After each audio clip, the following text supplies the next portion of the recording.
so you could call the attendance for the record. Sure. Okay, Joe, Here. John, Here. Greg, Here. Jim, Alex, Here. Justin, Here. Jen, Here. I'm here, Mike, Here. Bennett. Julie, Bennett. via phone, Yeah. Peter, and Mary. Here. Okay. Thank you. All right. At this point in time, I would like to open us up for public comment. I wish we could see the members of the public so they could indicate whether or not they want to speak. So I think if you unmute the people who are here as members of the public, we can see if any of them would like to speak. I would like to speak. Okay, could you identify yourself for the record? Yes, Joan Lotzen, Okay, Washington. okay. And I wanted to say something about the action item you have on your agenda tonight. Sure. The roof at Chapag has been leaking for years. I've forgotten how many. But it was leaking when the Board of Ed decided to turn the mall into a hotel lobby. It was leaking when the teachers' area was redecorated. And I've been told the new ceiling tiles will have to be replaced. And it was leaking when the Board of Ed decided we needed agri-science academy. So now the Board of Ed is going to do something about the leaking roof, which is actually a good thing. But they're going to bond $4.5 million to be paid back over 20 years for a product that is guaranteed for 15 years. They get to do this through during one of the worst crises we've had, because they won't need the vote of the people. The governor has decided that. I'm curious why, after so many years of leaking, is it so urgent that the roof must be repaired now? I'm sure you are aware there are people who have lost their jobs and are struggling to survive. Hagley's in. There are Yeah, local but here we go. Can you see him? I'm sorry, could we hold up a minute? We have a member of the public speaking. Can everyone else please not talk? Thank you very much. I'm so sorry you were interrupted, man. Thank you, Greg. That's fine. There are local businesses which may not survive this crisis. And the Board of Ed wants to, Okay, and I'm I'm sure going to turn will it off. incur further debt of $4.5 million. Lastly, I'm looking forward to hearing the discussion about why the bidding process should be waived. I cannot think of any good reason for not going to bid on this project. Thank you. Thank you very much. I think what we're going to do from now on is whoever is speaking, if we have a member of the public speaking, I think we need to mute everyone else, because what's happening is background noise is coming in. It's interfering with their ability to speak, and I don't want that to happen. So can we unmute I think we've unmuted all the members of the public at this point, except maybe one. Is there any other member of the public that would like to speak?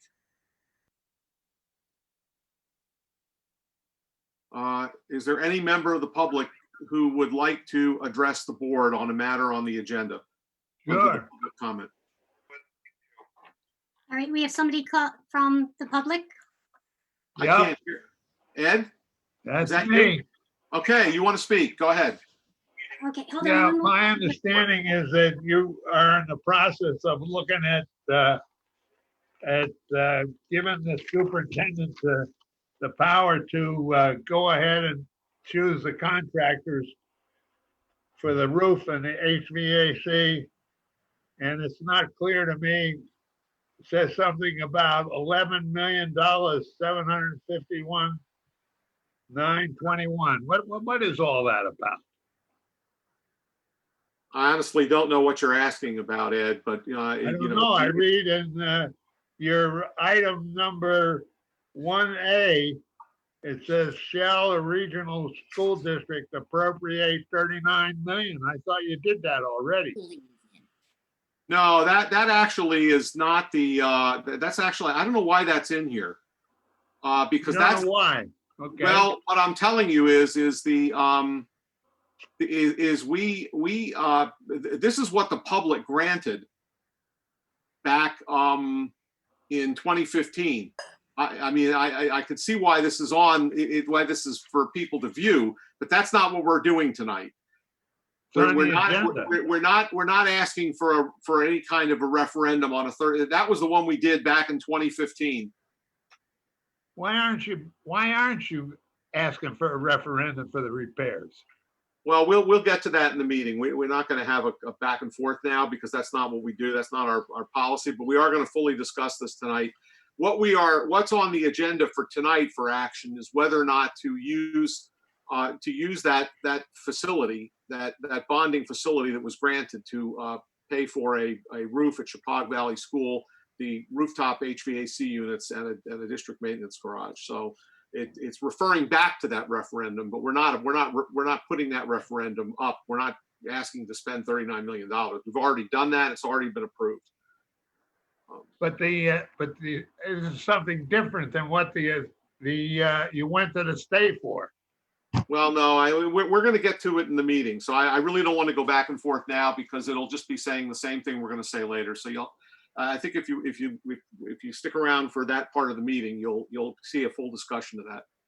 Okay, Are you open to some kind of lawsuit on this thing by authorizing without having a referendum? Ed, yeah, if that's your position, fine, but we're not going to have a discussion about it. We don't do that in public comment. That's a simple question. I know, we don't respond to questions in public You comment. don't respond to questions.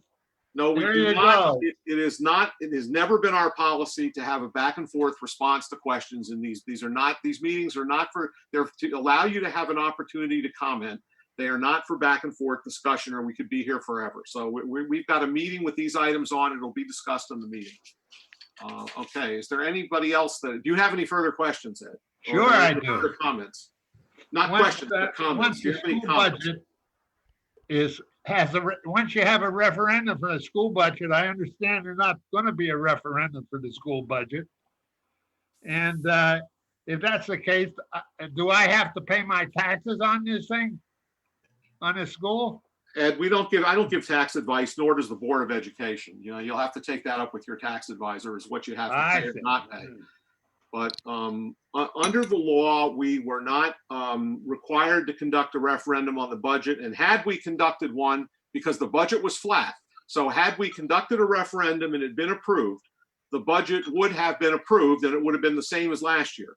If we conduct a referendum and the referendum had voted it down, we would have the same budget we had last year, because that's what happens under the law. When you don't approve the budget, you get last year's budget. Either way, whether there was a referendum or not, and we deliberately made it a flat budget so that it would not be taking away from people the ability to say yes or no. Because whether you said yes or no, you'd end up with last year's budget either way, the same amount as last year. And that's what you've got. You've got the same amount as last year, and that's what we did. So there's no issue related to the budget. The governor suspended the rules that it had to be approved by referendum, and we gave you a number that didn't matter whether you voted yes or no. Either way, you got the same number. So, you know, we tried to do that in a way that did not cause an increase in the budget and did not cause a situation where people weren't able to vote on it. So that's what we did. Okay, if there are if you have no Nope, further Greg, comments versus questions, I'd like to move on. I have to interject. We do have somebody on the phone who would like to speak. So at this point, I'd like to give through my audio a question Okay. on the phone. Please go All ahead. right. Could they identify themselves, though, for the record? Yes, how are we doing this evening? My name is Terry Connor. Terry Connor? Yep. Okay, please, go ahead. I just wanted to know what's the status of the transportation contract, and has All-Star been paid during this pandemic? Well, we'll discuss that when we get to it, but you know, we these are generally not question and answer things, but we'll make sure that we get to that on tonight's meeting when at some point in the early part of the meeting we'll talk about the status of employees and contracts that we have with the bus company. Okay, are there any further comments from the public? Does anyone else want to be recognized? I don't hear anyone else. So I'm going to move on to the agenda, to the consent agenda. On that consent agenda, there are basically 5 sets of minutes. Is there anyone that wants to, any member of the board that wants to take any of those off of the consent agenda? Okay, not hearing anyone want to take anything off the consent agenda. Those items will be deemed adopted. And we'll move on to updates on COVID-19. Megan. All right. Well, thank you. And I appreciate everybody's patience with technology. And you can see some of the things that are happening in our classrooms every day as we try to work through some of the technical connections. I think our students have gotten much more proficient than we have as an adult. But as you know, Monday we had a day of play for Region 12. This was an attempt to give teachers a day to work to get things ready for more planning, to also allow students to get away from so much screen time. So we are trying to make certain that we're balancing. Our students did not have April vacation, and so therefore we want to make certain that they are still being active. And so we're creating some of that activity. That said, best laid plans, the weather was horrific on Monday. So what was supposed to be the day of play became a day of leisure in which we had kids reading and doing some board games and just connecting. But that said, we want to make certain that we're looking at what is the stress level of families, finding work-life balance. And so that is something we will continue to monitor as a district. On April 9th, the Commissioner of Education, as well as the Governor, shared that schools would remain closed through May 20th. They have also acknowledged that May 20th is optimistic. So they are constantly evaluating what is our ability to return for safety. We don't want to return because we've lessened the curve and then turn around and know that we've created a secondary problem. So that is something that we are listening to guidance and following along. But at this point, our reopening is really based on what the governor and the staff deems as safe. I also want everybody to know there's a lot of traditions, and I know there's a lot of buzz on what's happening with our seniors and things that they're losing out on. I can tell you we have made a commitment that we will still have our senior graduation. Now, whether or not we can hold it in July or whether we can hold it in December, these children have earned the right to be in cap and gowns. We will find a way to celebrate them. So I don't want people to think that because we cannot hold it in the traditional sense at the traditional time does not mean we will not do that. Additionally, we will move from looking at having a senior trip to a graduation party. Again, ways to celebrate and create morale. And I do also want to thank Jennifer Pody, who came to me and said that rock needs to be fixed. So at this point, we are working with Washington Supply to get 80 paintbrushes that are individually wrapped. So that way we can make certain each child has the ability to come up at a scheduled time to write their name on that rock. So we know that the traditions are still something that they hold true. We are also, Kim Gallo and the guidance team and I are working to announce our top 5. We will probably do that in a motorcade fashion in which the teachers will drive by the houses to let them know who's our valedictorian, who's our salutatorian, and again, our top 5. So we're trying to be creative to celebrate, but we also know that this is a hard time, and it's heartbreaking to lose out on prom, and it's heartbreaking for some of these memories. So speaking of changing some traditions, grading practices that are shifting, we will be sharing with our staff tomorrow the grading practices and how they will change for Q4 and the third marking period for our elementary schools. All the schools of Connecticut have been asked by the commissioner to move to a pass-fail grading system, recognizing that you cannot have equity during this time. So what we are doing for Region 12 is we will have a pass with distinction, pass and fail grading that will happen. That said, students will still get a numeric grade that will be housed in PowerSchool. We want to make certain that we are archiving those grades in the event that a student, when we turn in the transcript that does say pass, fail, if we have any issues with the college, we have the numeric grade behind it to justify exactly how the student did during the time of distance learning. Our hope is everything we are doing is to make certain we are only doing no harm during this time. There will not be a GPA calculation during our third and fourth quarter. Typically, our Chippewa students are used to seeing a year one grade at the end. Instead of doing a year one grade for the totality of this year, we are truncating out. We will have a semester one and a semester two grade. And semester one is the only one that will count towards the GPA for the students at this time. Again, this is about trying to find the balance. And that said, we are removing all finals for the end of the year. We are moving much more towards formative assessments so we can see and track how students are doing along the way through mini assessments, through checkups. So again, we want to make certain that we are responding to how can we track learning during this time. I also want to celebrate the fact that distance learning in Region 12 is head and shoulders above some of our local counterparts. What we're seeing is rather than just a maintenance of education, we are actually moving forward with some educational progress. And I think that's a credit to our communities, a credit to our students, and a credit to our staff. So again, I cannot thank enough the leadership of our towns, the communications that have happened. All of these things have helped to allow us to really handle COVID-19. And I also can say to you, Nicole has been working very hard with the ever-changing financial landscape. We do know that there are new expenses that we're trying to absorb. We're trying to find where we can with some cost savings. We are doing negotiations with some of our contractors. So that way we are honoring obligations, but yet also finding what is fair and what is not giving somebody a profit during the time in which we're all trying to just make certain we get everybody right. But I can also tell you that all staff members in Region 12 are receiving their paychecks. We are working on the 180-day school year schedule and really trying to make certain that we support our community members. At the end of the day, we are in the business of people.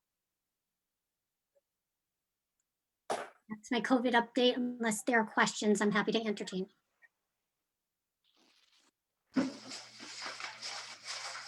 Okay. Not hearing any questions, I'm going to move on to the reports and recognition. I'm going to be very brief in my chair's report. To be honest, we're really facing an unprecedented situation, and I am very proud of the fact that our superintendent and our staff have carried this off with aplomb. I mean, really, we have a very, very effective education method out there. Our kids are getting a very good education.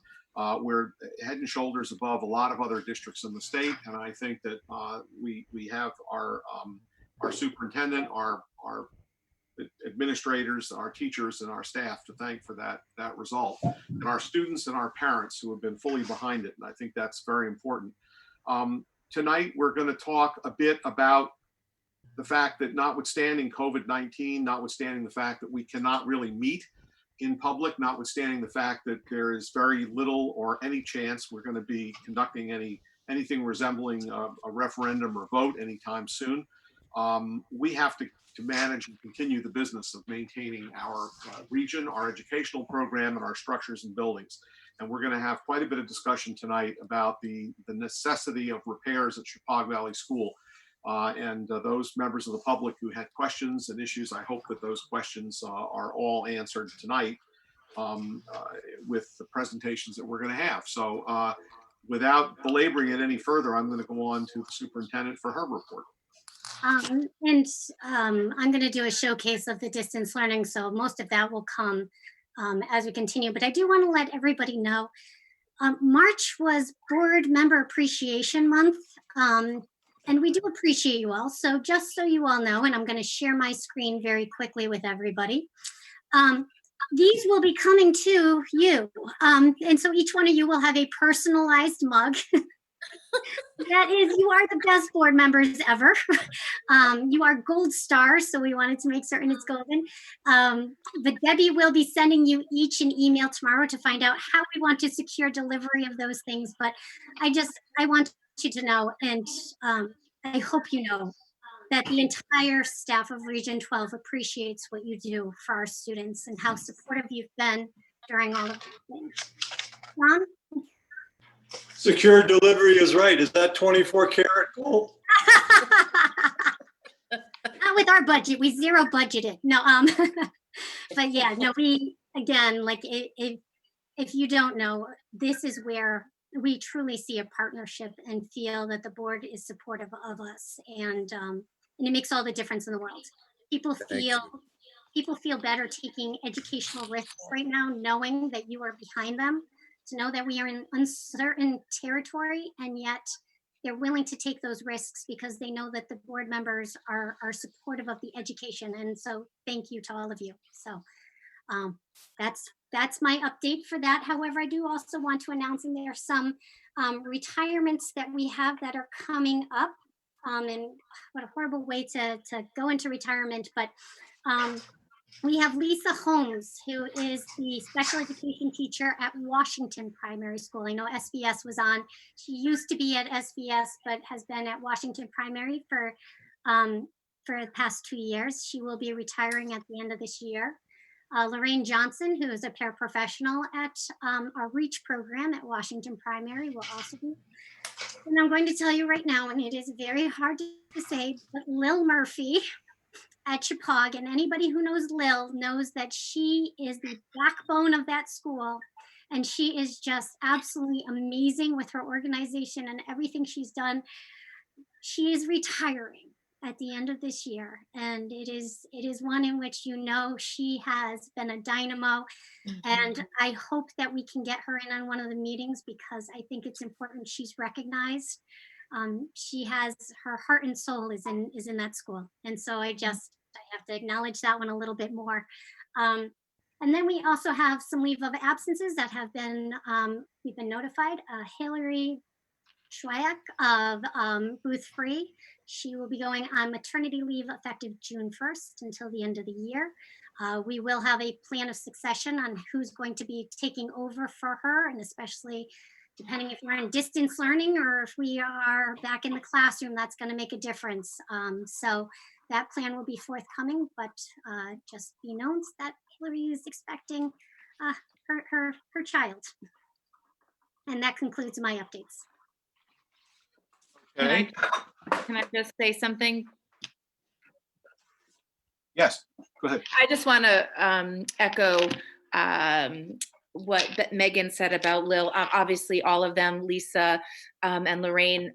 Lil is just the most calm energy in that entire building, and I just love seeing her every day. And we're going to miss her all so much in the whole school. And I just want to thank her from the bottom of my heart for all of her hard work and just her loyalty and her love of the school. She's the best. So I'm going to miss her. I think everybody will. There'll be tough shoes to fill for sure. Agreed. Thanks, Jen. That's my thoughts exactly. So thank you for capturing that. I want to highlight Mike Sinatra's comment, because Lisa Holmes is a gem, and She is a gem. She's amazing. I totally agree.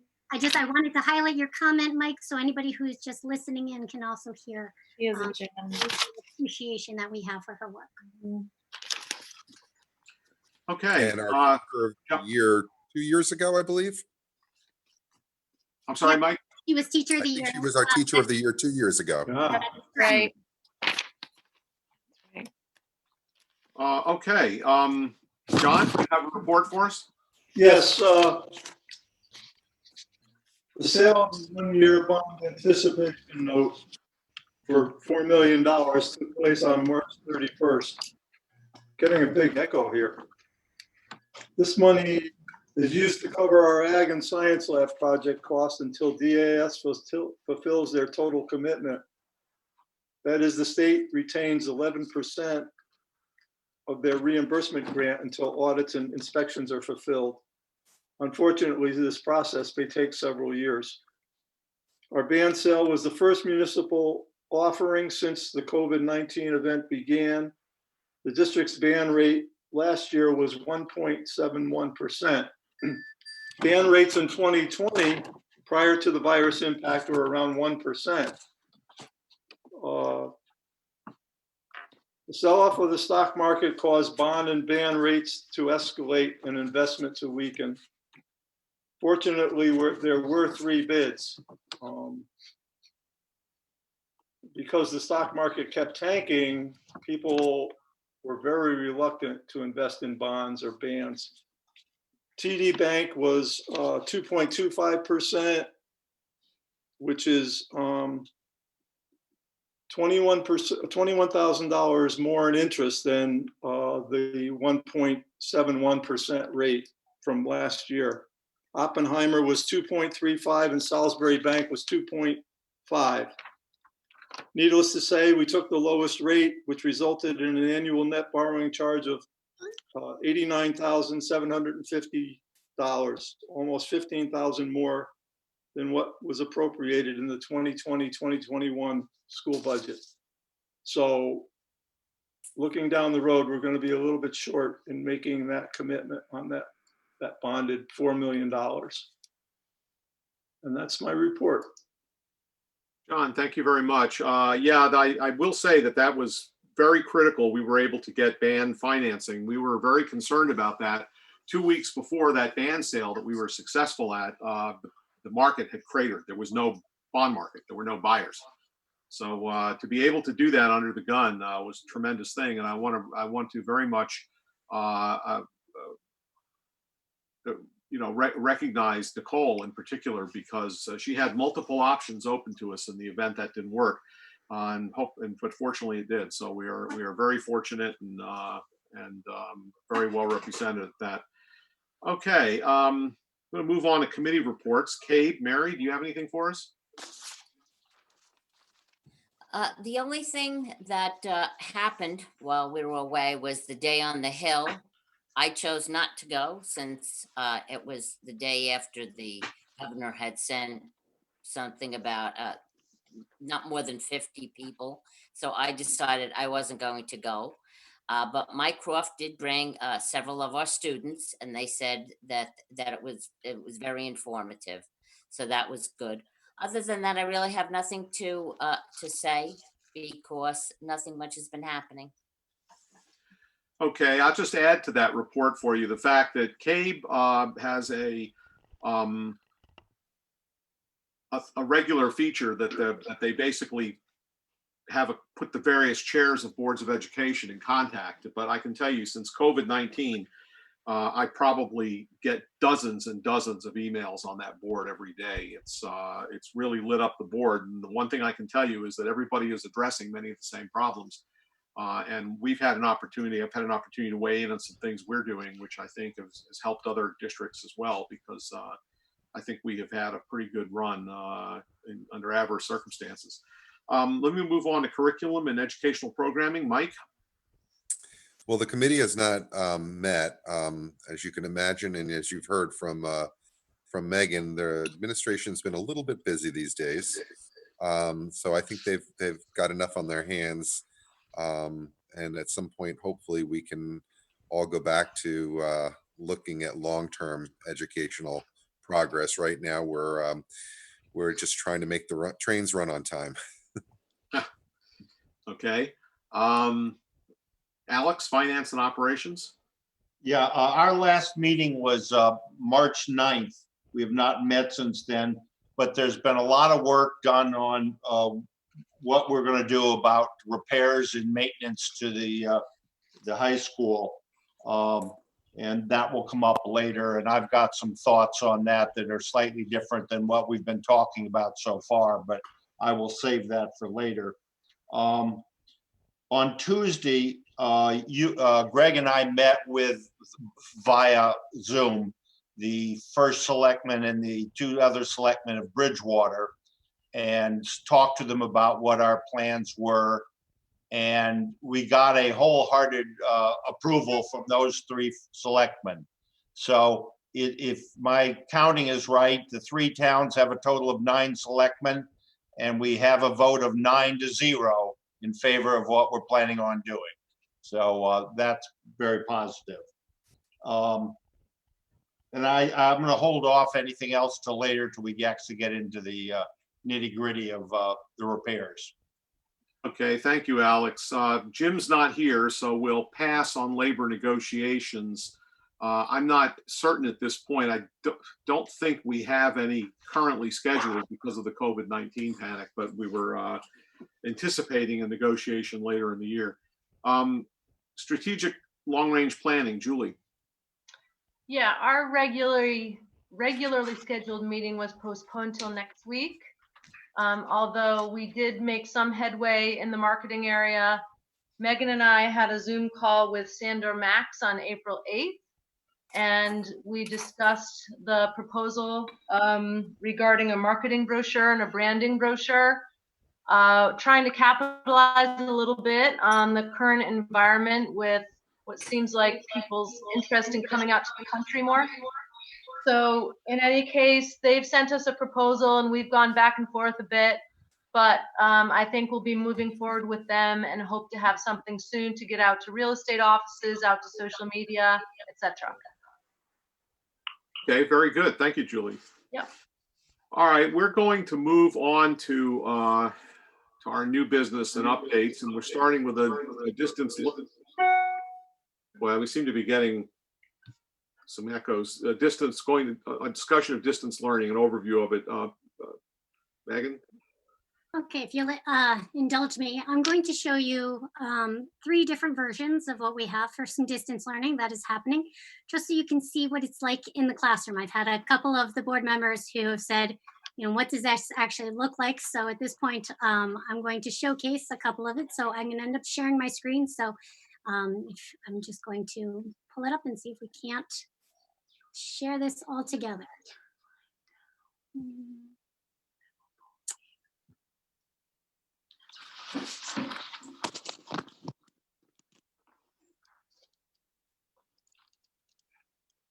Apologize, see if we can get this going.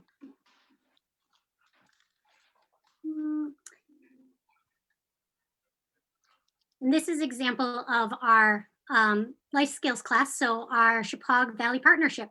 So here is a distance learning video that is done by Betsy O'Neill.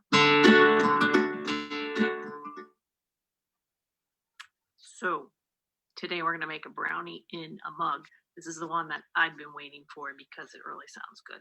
Anyway, first thing you need to do is wash your hands. So go wash your hands.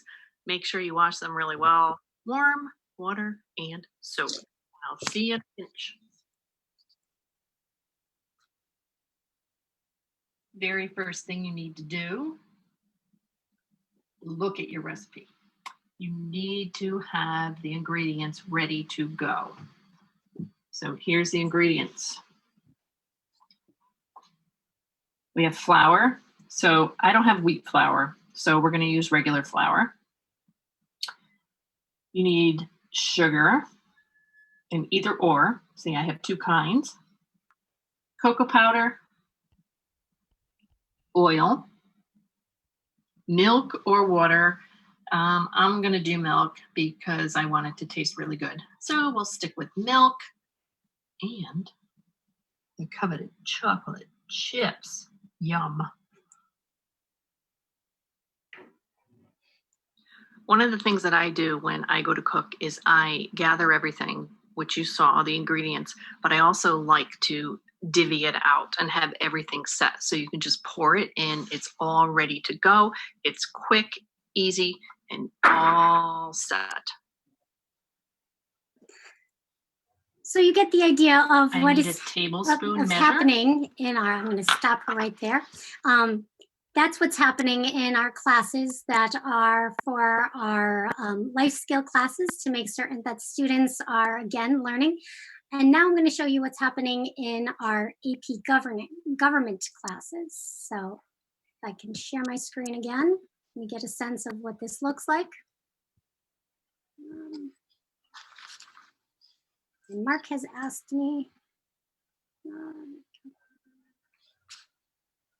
So this is Chris Dennis. This is AP I Government. told you, I'm trying. And I'm going to start us at the 14 minutes so you can see exactly. Oh, there's about 14 minutes. How the conversations go. Those cases. This FRQ then, for part B, it always builds this way. Describe the difference in Gonzalez Reich. That led to a different holding. So what was different enough about the cases that that the court arrived at different conclusions? And this is where it gets this is why I like Zoom. Okay, good. That's a hand. Arish, go ahead. So the differences between the two was that in wait 1 second, actually. In United States versus Gonzalez, I believe that's the one with the gun safety issue, right? What? U.S. versus Lopez. Yeah. So in U.S. versus Lopez, Supreme Court ruled that the issue where the student brought the gun into the class wasn't related to like commerce in the sense of like, trade. So the ruling was overruled. The lower court's ruling was overruled. Whereas in So that looks a little bit more like our synchronous. So there's the conversation that's happening. The students are able to talk to the teacher, for their ideas, to have it captured, and they can see. And then I'm also going to show you now just quickly what is an asynchronous learning opportunity. And in this one, what you're going to see is you're going to see in our Spanish class and how Senor Nolan has set up his class so that way the students can access the information and can kind of track their learning. So you'll indulge me a moment. So what happens here in our Spanish 2 class is students log on. They can go to the day in which they have their assignments that are listed. Senor Nolan, the reason you have the in-class comments is that they have to comment on the lesson in order to get credit for being in attendance in class. So if you want to take a look at what he had done, I'll take it from Wednesday. And here's where he has the Google Forms.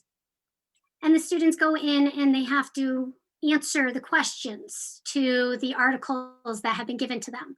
And he's able to collect this information. And so therefore they can turn in all of their learning virtually. He can track their learning. He can see how they're progressing over time because he can use it within the Google worksheet. So again, just wanting to get what it looks like in a digital platform. They also have PowerPoints, so students can go back and refer to information from the lessons. And these are within all of our stacks for our students. So if they weren't able to be part of the live class, they can certainly go back, look at PowerPoints that were offered by the teachers, go and answer it and learn on their own, or they can be part of that live class. So really, one of the things that we want to make certain is that all students have access to the learning. All students have access to the teachers on a daily basis. Our entire goal is to make certain that they are constantly moving forward in their curriculum, that we're not just maintaining, we are growing, we're enhancing, we're debating where we can, we're having them challenge ideas.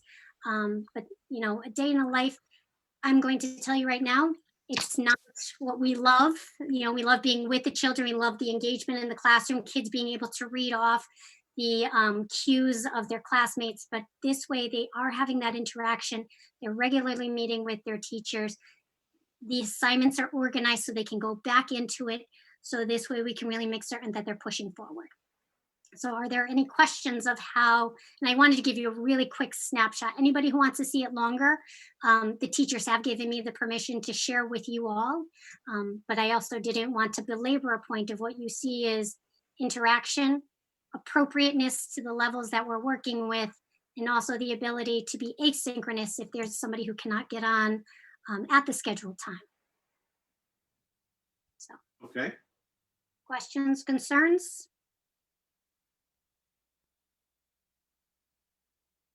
All right. Again, Jen, do you have Sorry. something? I do, actually. I was just thought about this.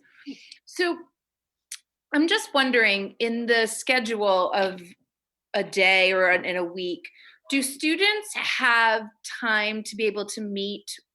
Do teachers have basically open office yes. schedule so that if there's a concern or an issue that they have during class, they can then offline speak with them one-on-one? So we have our live classes from 11:30 till 3 o'clock. Mhm. Office hours for all teachers are from 8 a.m. until the 11:30. So making certain that they have the opportunity to have the one-on-one. That's for students coming to us. However, I can also tell you our guidance counselors, our interventionists are working with the students during that time to make certain they understood the lessons that happened in the past. It allows for that one-on-one time, support, tracking down. Right now we have a handful of students who are not regularly checking in, but I will tell you, we are regularly checking in on them. And even if it's just to say, like, are you okay? What do we have going on? But we really are making certain that there is regular interaction. Great. Because I do think that one-on-one is really important during this. It is really important. I agree. Okay. Thank you. Well, thank you. Any other questions? Well, Megan, thank you very much for giving us a glimpse as to how it's going. You're finding we're finding this is working well. That you're Well, and this is one of those things I can tell you. Additionally, we have taken surveys of our families. We did the surveys the end of the first week for our Chippewa families and students, and the end of the second week for the elementary families. And what we heard from our community was an appreciation of the efforts that are taken. I think now what we're starting to hear is, like, I think we're recognizing some people are saying, like, we're trying to fit in everything that we would have during a regular school year under difficult circumstances. And so now we're shifting to listen to our families, where we're saying, okay, are we giving too much work beyond the classroom time? How are we cutting back on it? What does it look like at each classroom?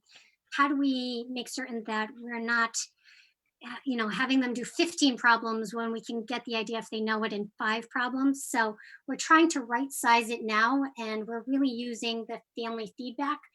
But what I am absolutely hearing is families who are appreciative of that interaction, getting the sense that their child is connected to a network that's still with the school. And I think, again, that's really the credit to the teachers and trying to make a classroom feeling come alive. Lisa? The teachers are doing great. And I just want to let people know, because I know some board members don't have kids, and other people who in the audience that might be listening, is that school is going really well and the teachers are doing a great job. My concern is just how kids are feeling socially. And this isn't limited to Chippewa at all, and all ages, because I also have a college student home.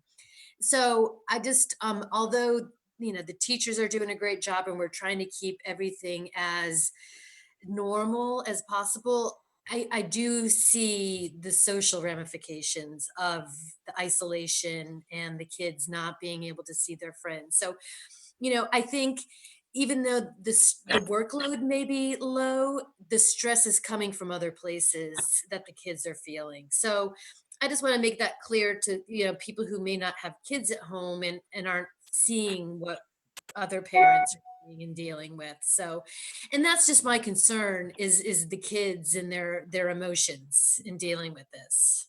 It's hard.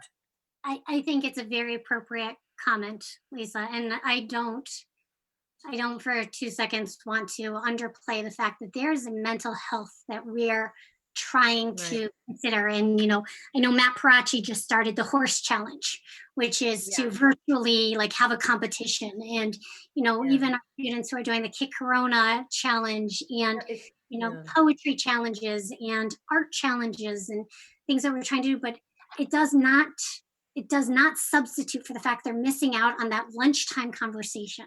They're missing out on comparing notes on what happened in school and what's going on. And so the part that's so challenging is what we can say is we're keeping the education going. But education isn't just reading, writing, arithmetic. There's so much more to it. And I can tell you, we're utilizing our guidance staff as much as possible. We're constantly looking at it, but I don't know how to, I don't think any of us know how to solve I don't that. think anybody does. The parents, this is all so new, and I'm not expecting the teachers to kind of fill that void and to know what to do. I just wanted to let people be aware that it's happening and it's real, and nobody knows what to do during this time, to make it better for the kids. And that's what's so hard about it. Yeah, I couldn't agree more. And this is where, if there's anything, and Lisa, I know you even said to me, like, what can we do for little pick-me-ups? And I am open to any and all ideas. If there are things that we can respond to that become day makers or become something that just bring joy, I think we all need that. And so we want to be open to that. So please do not feel you're bombarding me like any ideas. What we can do, I'd like to know that we are open to that, and we're working with individuals as we know it, but we also know not everybody is telling us some of those issues that are happening. And we know as this goes further, we're going to have more stresses in houses. We're going to have economic stresses that families are under. We are just starting to hear about grandparents who are passing away because of COVID-related issues. And this is where we're going to get to some of those very emotionally laden days. And that is one thing that we want to make certain, is that we're not adding to the pressure. We're creating some routines for people in order to kind of have some of those sanity moments, but it's one in which we can't ignore what's happening in the world around us. We're not in a bubble. Right. Thanks, Yeah. Megan. Well, at this point, with the best we can we're nowhere near the beginning of the end, as they say. We're probably closer to the end of the beginning. So we have a lot ahead of us on this, and it's good to be wary of those items. Okay, the next item we have is a discussion on moving the central office to the Chippewa Valley School. So I'm going to let the superintendent talk about why she would like to do that. And I thank you. So it is a situation in which I think, as we're looking at where a lot of the activity is and what we can do in order to make certain that central office is centrally located, we're amongst the students, we are working with the staff. I do feel, and I felt for a long time, that central office should be housed at Chippewa Valley School. There's also opportunities of what to do with the central office, as far as if there is indeed somebody who'd be interested in having a daycare center or doing something with that building that would then promote enrollment into our schools. I'd like to be able to open up opportunities to also put ourselves in the center of where we need to be as an administrative team. And so it is one, I want to put this on the board. I'd like to hear feedback. I'd like to hear, concerns, but it is one in which personally, and I also feel like for things that we can do better and getting better at our job and providing opportunities for future enrollment, I think by moving central office to Chippewa, we'd be better positioning ourselves. All right, well, you're talking about the 2021-2022 school year, so you've got some time on this. Probably this is something that you want to refer to the Finance and Operations Committee for trying to figure out where this could possibly be placed and how best to do it. But I think the board is appreciative of your bringing this to us now at the very beginning of it to talk about it and starting to consider whether this makes sense and whether we're able to do it.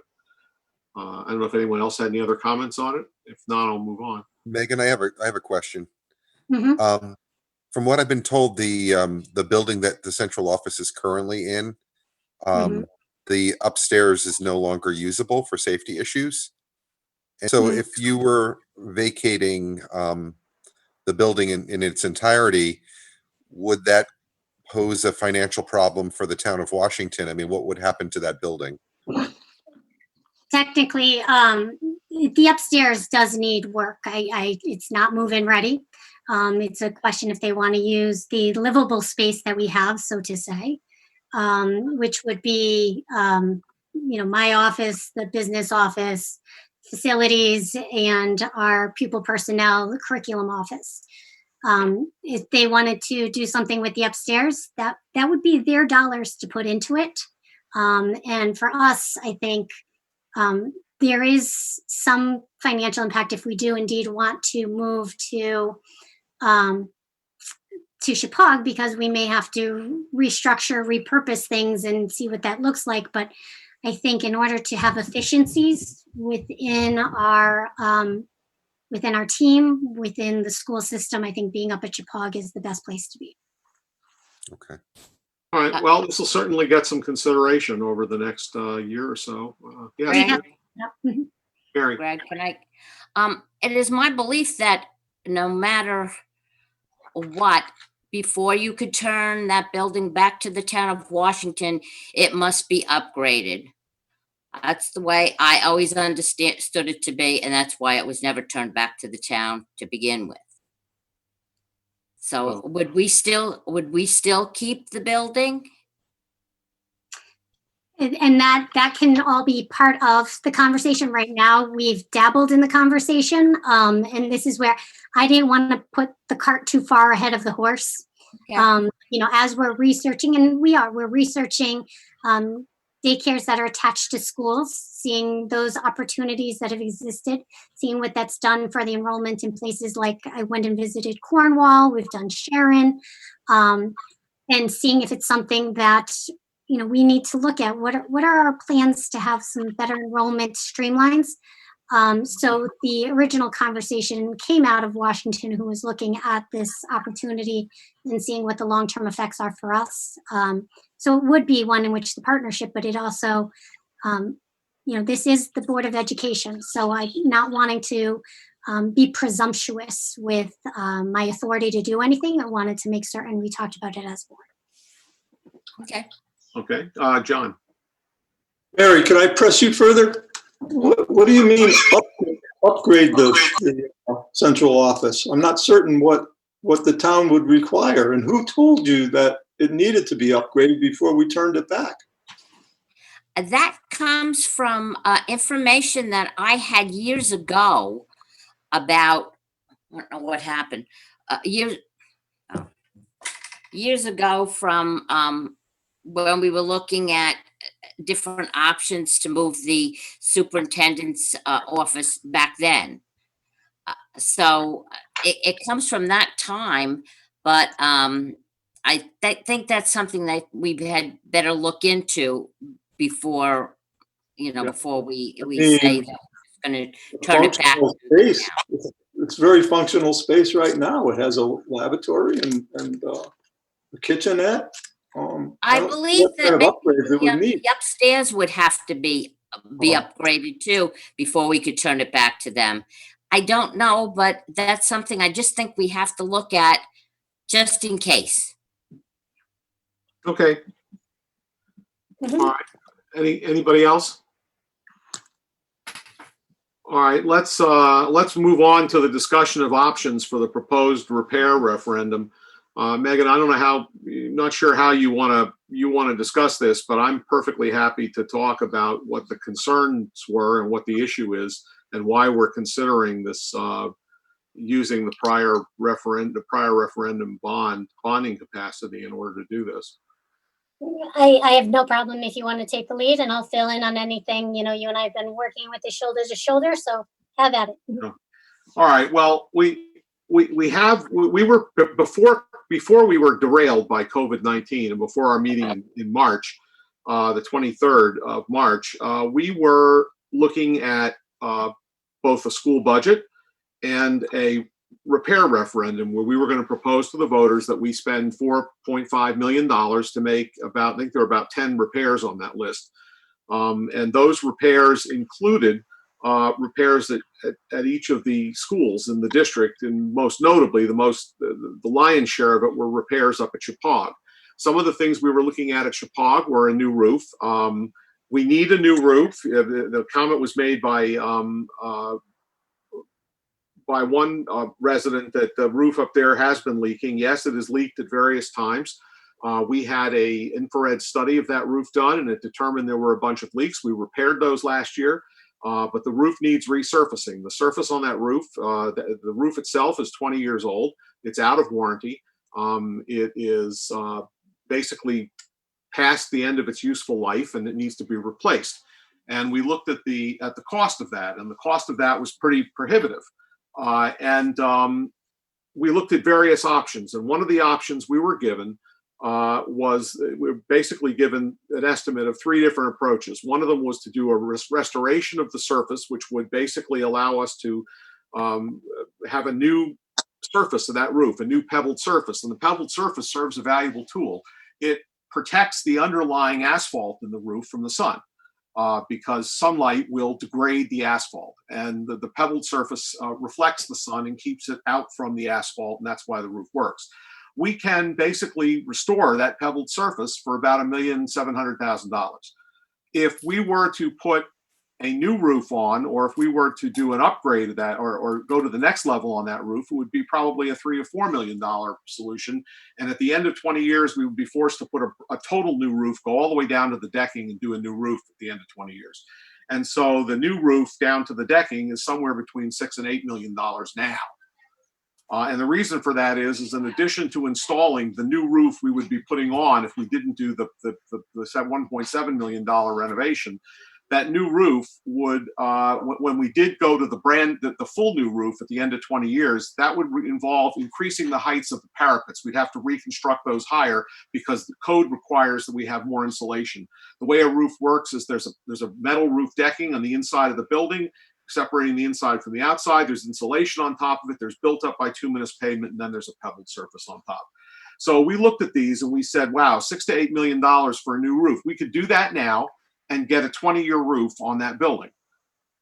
Or we could spend $1.7 million and get a roof that was fit for 15 years that can be replaced with another $1.7 type million restoration. And we can continue doing a series of 15-year roofs. And over a period of 60 years, it would be less than the cost of a new roof if we were to do a new roof now. So at the time, the facilities committee recommended to the board that we do a restoration, and that's the direction the board went in. We are at the point now where if that roof gets any more leaks in it, if it continues to leak, we will quickly get to the point, if we don't do this restoration soon, we will quickly get to the point where the roof will have to be replaced, and we'll have to go to the $6 to $8 million complete replacement roof. And so here we were looking at COVID-19, and the likelihood we would be able to have a referendum is 0. We didn't think the soonest we might have a referendum is June, and right now is where I'm sitting. I'm not sure that's even a feasible thing. They may tell us the only time you can have a referendum is coincident with the November election. And so we don't know when they're going to let us have a referendum, but we do know one thing. In order to put this roof on the building, in order to put the restoration, before we actually do the restoration, we need to replace the HVAC units. And that was another item in the referendum, about $840,000 to replace the rooftop units. Some of them are quite old, in the 30s, they're in the 35-year-old range. And these need to be replaced. And the Facilities and Operations Committee determined that these needed to be replaced because Don keeps cobbling them together, and I'd be happy to have him step in and talk about this. But they're at the point where they need to be replaced. We've known this for some time, and we've now reached the point where it's difficult to keep them together any longer. And so it's important that we do that. And the way this works, we really need to do that before we do the roof. I think these are about 27 years old, actually, and we need to we need to install those before we do the roof, or we end up taking the risk that will damage the roof that we're putting on the building. So because those need to go first, and they have a 12-week lead time before they will be delivered because they have to be made. These don't exist. They have to be made custom for us. We are looking at, even if we had a referendum in June, we would be looking at probably sometime in October before we had the rooftop units here, and we would be installing them. It would take till November, and then November to December for the roof. We'd be putting a roof on at a time of year when it's not appropriate. that means we probably would have to push the roof into next year. And because it's not ideal to work on that roof when we have students in the building, should we get students back in the building in the fall, we would then be trying to put a roof on with them in the building. That wouldn't be good. We'd want to push it to the summer. And by then, it's likely that the roof would have failed to the point where we'd have to abandon the $1.7 million restoration and go to a full $6 to $8 million new roof. And so when we looked at that, we came to the conclusion that we needed to find a different and better way to get to this item. And because we did not know when we were going to be able to hold a referendum. If we could hold a referendum, we could have held it in April or could have held it in May, it would be marginal, but at least we wouldn't be trying to put the roof on in the middle of the winter. And so knowing that we're not going to be able to do it in April or May, and maybe not even June, we're now in a difficult situation.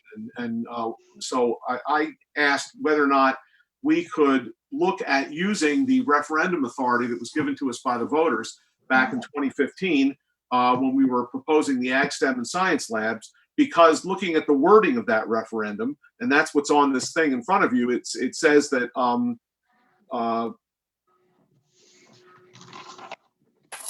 it says that we would be seeking $39,491,000 and change for the design, construction, furnishing, equipping, and financing of a new agri-science STEM academy to be located at Chippewa, and a renovated science wing and other facilities improvements at the Chippewa Valley School.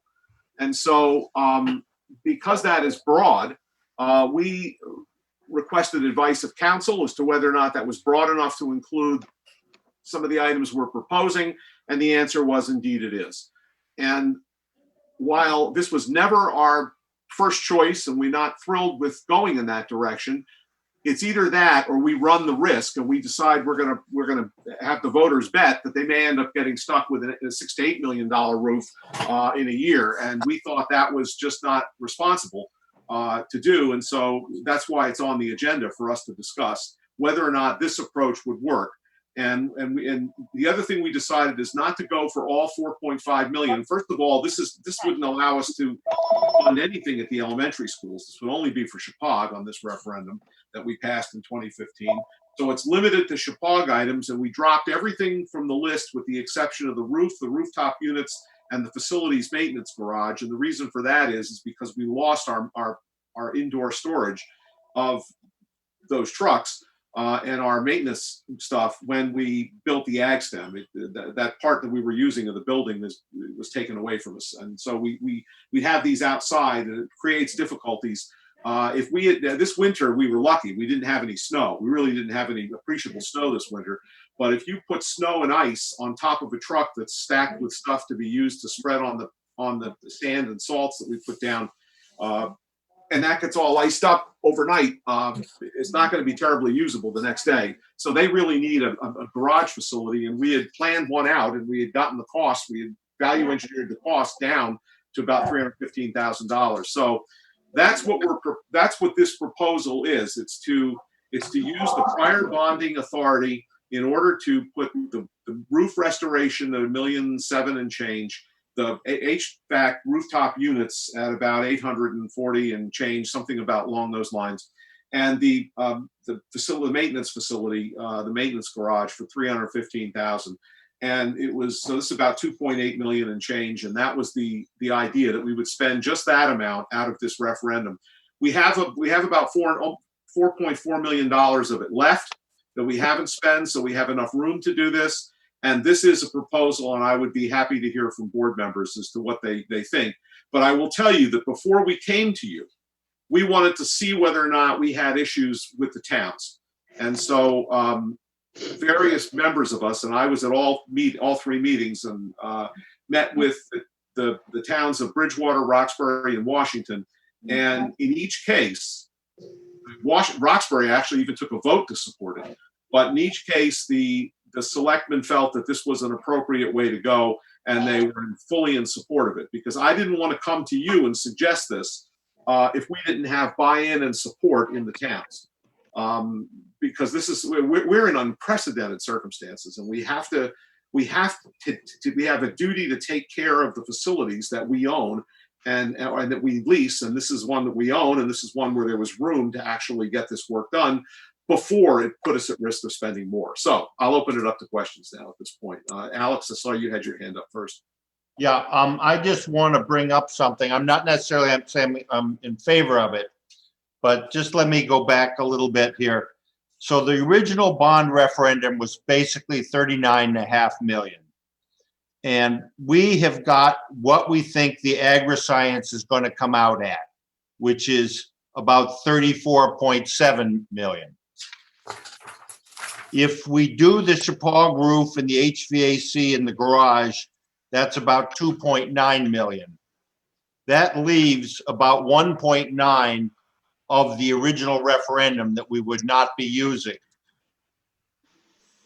Now, I'm not saying I'm in favor of this, but hear me out. There are 4 other items in Chapag that total just under $1 million of things that need to get done. Perimeter heating, the windows, water tank, and the boiler. We could theoretically do everything except for what is at Booth and Burnham and still come in about $500,000 under the original referendum. Now, having talked to Don about it, his reaction was the perimeter heating in the windows really. Sorry, if you've got stuff going on in the background of where you are, could you please mute yourself so we don't have to hear that background noise? Thank you. I'm sorry, Alex. Yeah, so I would propose that not only do we do the roof and the HVAC in the garage, but we also take care of the water tank, which the state has been after us for 3 years to replace, as I think it's 30 years old. And that would be at a cost of $115,000. And replace the not replace the boiler. Basically, the existing boiler would become a backup. And rather than have a large boiler, there would be a 5-component boiler. And so that when I go in to turn the heat up in the science lab, the big boiler doesn't have to come on to generate my heat. Just one of the 5 would come on. And depending on the need, 1, 2, 3, 4, and 5 would come on. And so that Don feels would be a good savings to us in the long run and may pay for itself over several years. But yeah, Megan, I see you've got your hand up. You want to say something? I do. I want us to be incredibly cautious. I hear what you're saying. And even though what we have the ability to do because it's within the dollar amount, I'm just very cautious of what needs to be done during emergency situation versus, what we should be planning to do in the long run. And I'm looking at what are hitting critical masses versus, yes, we absolutely have to do those projects. And that's why it was on the referendum. I'm just very cautious of us knowing that we have the ability to spend and what we need to spend. And so I just, I don't want us to put our necks so far out on the line on this, knowing that, part of the reason we're doing this is because the roof was getting critical by what, Don's telling us, and we're even getting second scans, because at this point, I don't want anybody to think we're taking advantage of a situation that happened because we don't have voting. It's really, we're by what we're told, we're hitting critical mass this time. So I cautiously, I ask people to be cautious, and that's it. Yeah. Well, the other thing that occurred to me, and I was talking with Pete earlier today, is that we may find right now is the best time to negotiate with contractors to do this type of work for us. They're maybe looking for work, and we may find that these prices come in significantly less than the original estimates that were taken well before the virus hit. So, but anyway, I would not propose to do the windows and the perimeter heating, but for $209,500, I think we've got think about that water tank, and it's got to get done at some time soon. But anyway, that would be a board decision. I just wanted to add one thing, Alex. The water tank, I believe, is 50 years old. It's not. Sorry, 40. I missed it by 2 decades. It's basically the original water tank when the school was built. Hey, Greg, can you hear me? Greg? I'm sorry. That's Pete. Pete, is that you? Oh, there you are. Okay, I'm sorry. People keep moving around my screen, so I lose them. But now, okay, Pete, yeah, go ahead. Well, several years ago, we decided to replace all the carpeting in the high school with a product that was not carpeting. And you and I and a bunch of board members went to Farmington High School to look at what the replacement would be. And we made a decision based on the people who made the presentation to us and the people who worked in the school. So my question is on the roof. I've never. Pete, we lost you. Am I gone? Yeah, your audio went. Your audio went for a second. In fact, you've been knocked out again here. Can you make sure you haven't muted yourself by accident? I don't know. Oh, I have. Yeah, I've muted myself. Okay. There you are. Keep your hand away from that mute button. Yeah, okay. Can you hear me now? Yes, we can hear you now. Okay, well, the only thing I would like to say about the roof is I would like to be taken to some school system that has done this procedure to find out what exactly it is and how did it work. That would be my concern as far as the roof goes, because it's a big expense and we want to make sure that it works, because you're looking at quite a few years before you would make a decision to replace the roof. So while I would like to replace the roof and the numbers really don't resonate with anybody, the concept of using a procedure to fix the roof, I think we need to either see it, speak to school systems that may have done it, if there have been any, or whatever this company has done for other companies or school system, whatever. I think my only question is we need to see that. All right, thank you. Don, maybe you can enlighten us here as to what you've done in terms of looking at this, because I know that you've taken a look at how this works and you're familiar with the process. Yes. The roof is made of various levels, insulation and the various plies, and then a top cap of mineral surface. And right now, our mineral surface has degraded to the point, like you said, that it's allowing the sun to interfere with or to impact the asphalt. So what we proposed doing was to fix what little wet insulation was available or was found, and then restore the top cap. It's done quite often on many roofs, and we need to scan one more time to make sure our roof is still viable. Okay. And we've included the cost to do that out of my budget, and we're looking at doing that shortly. We believe, and roofing manufacturing companies who've sent representatives also believe that our roof is still viable, and we only need to replace the top cap of it. Yeah. It will have a warranty, and it will be stood behind by the company.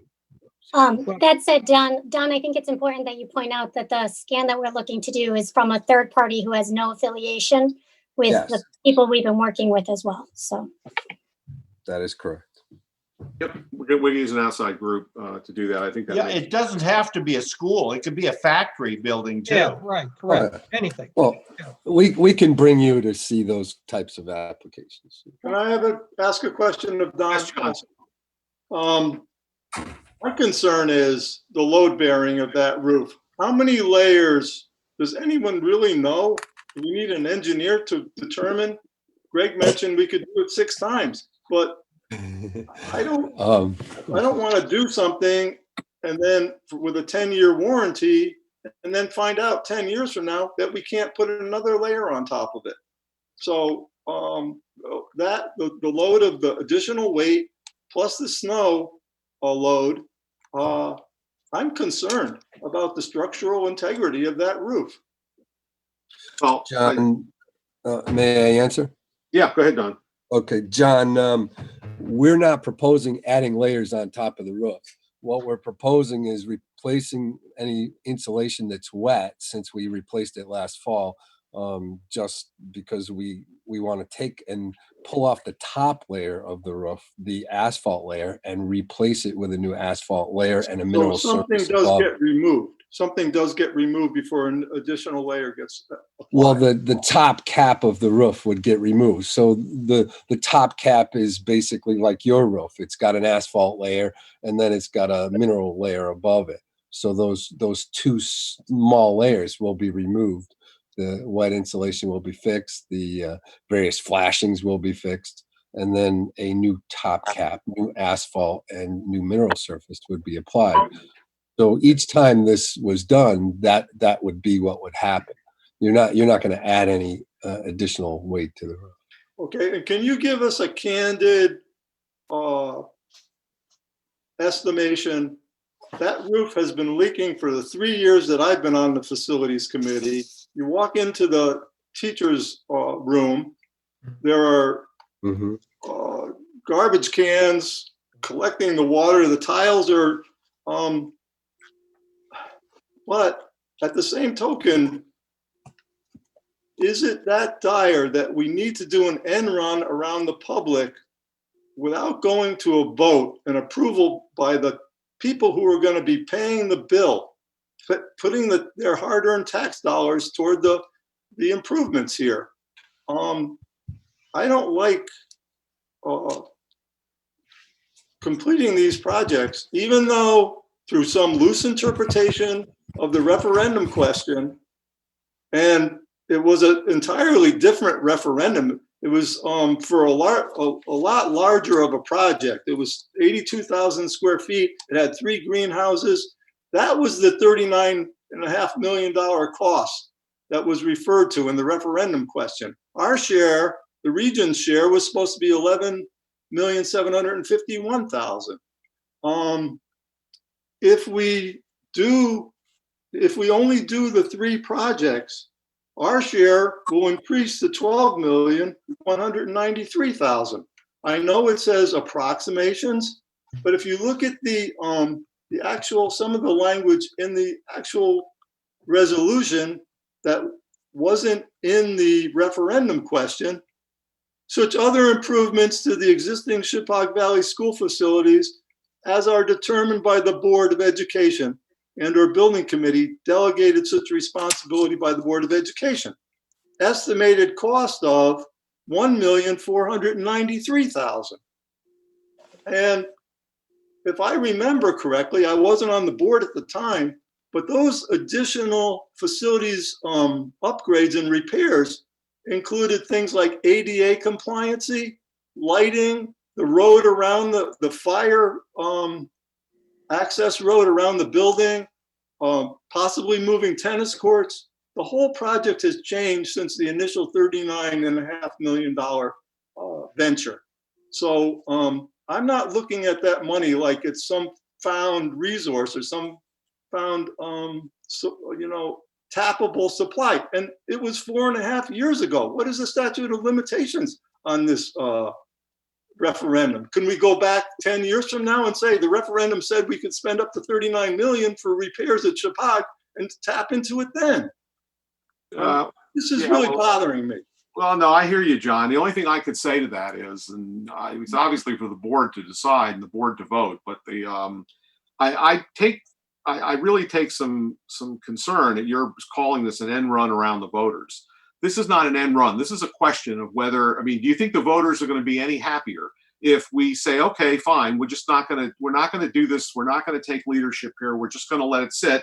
And then we come back to them in a year and say, I'm sorry, our roof's no longer viable. And now we're going to put a referendum in front of you. Hopefully by then we'll be able to vote again. And it's going to be for $6 to $8 million. Right. Anybody I've talked to realizes these repairs need to be done. And I'm not happy with eliminating any of the 11. We're talking about 3. What happens to the other 8 items on that list? When is that going to get done? It's going to get done, I think, when we can actually go out to referendum. We thought what we ought to do here is, at least when I originally approached this, I thought rather than putting first of all, we have no authority under this referendum to spend money on the elementary schools. So that stuff's off the thing. This is just for Chapag. Now, we could leave the rest of the Chapag stuff, but the primary Chapag stuff, other than these items that are in here, involve the perimeter heating and the window replacement, which Don has told us that he is concerned that that project should wait another year at this point because of the need to do all of this work at one time. And there are some concerns about being able to properly get it all done in the time constraints that we have on us. And so we left those two items off. Now we can talk about putting in the remaining two items, which are the heating improvements, the boiler improvements, and the water tank replacement, which is a couple $100,000. But I think what we're trying to say here is with the reason we're approaching it this way is simply because we had two items. The rooftop units had to go before the roof, and the roof was critical. The roof was at a critical stage where it may not be viable now. We suspect it is, we think it is, and that's why we're doing one more test. But if that roof isn't viable, then we're going to a full replacement, and that's going to cost us a lot of money. Now, we'll get state reimbursement on the replacement because it'll have a 20-year warranty. We're not going to get state reimbursement on the $1.7 million because it's a 15-year warranty, and they won't reimburse unless it's 20. But the reason why we're doing it is because it's cheaper for us to do the $1.7 million approach, even without the state money, than it is for us to do the $6 to $8 million approach. And so the thinking was that this was cost effective. It would get it done now, and it would save the taxpayers money, and it would put us on a trajectory to save them more money over time. The only question that came up is how can we get this done before we're forced into a $6 to $8 million new roof? And the way is to use the existing referendum because it included, it was broad enough to include this roof and the rooftop units. And we were not looking to put other items in there. We were looking to do what the emergency was. If the board wants to put them in, that's the board's prerogative. But I think the proposal was just to come on these items because it was an emergency. Anyway. Well, that was an additional concern. 10 of these items are eligible for state grant reimbursement up between 25 and 30%. And I know that we can't do it on the roof unless we do a 20-year roof, but all the other items are eligible for reimbursement. I don't know how the state could pay for it because they're in dire shape, but at least we could apply. Yeah, I think the rooftop units are eligible for state reimbursement. Yeah, It's the maintenance garage. And plus the other items that are on the thing are eligible. The one thing that's not is the roof because of the way we're doing it. But we still could come out with a reasonable amount of state reimbursement, assuming that, assuming we were successful with the state on that. And I think we would be.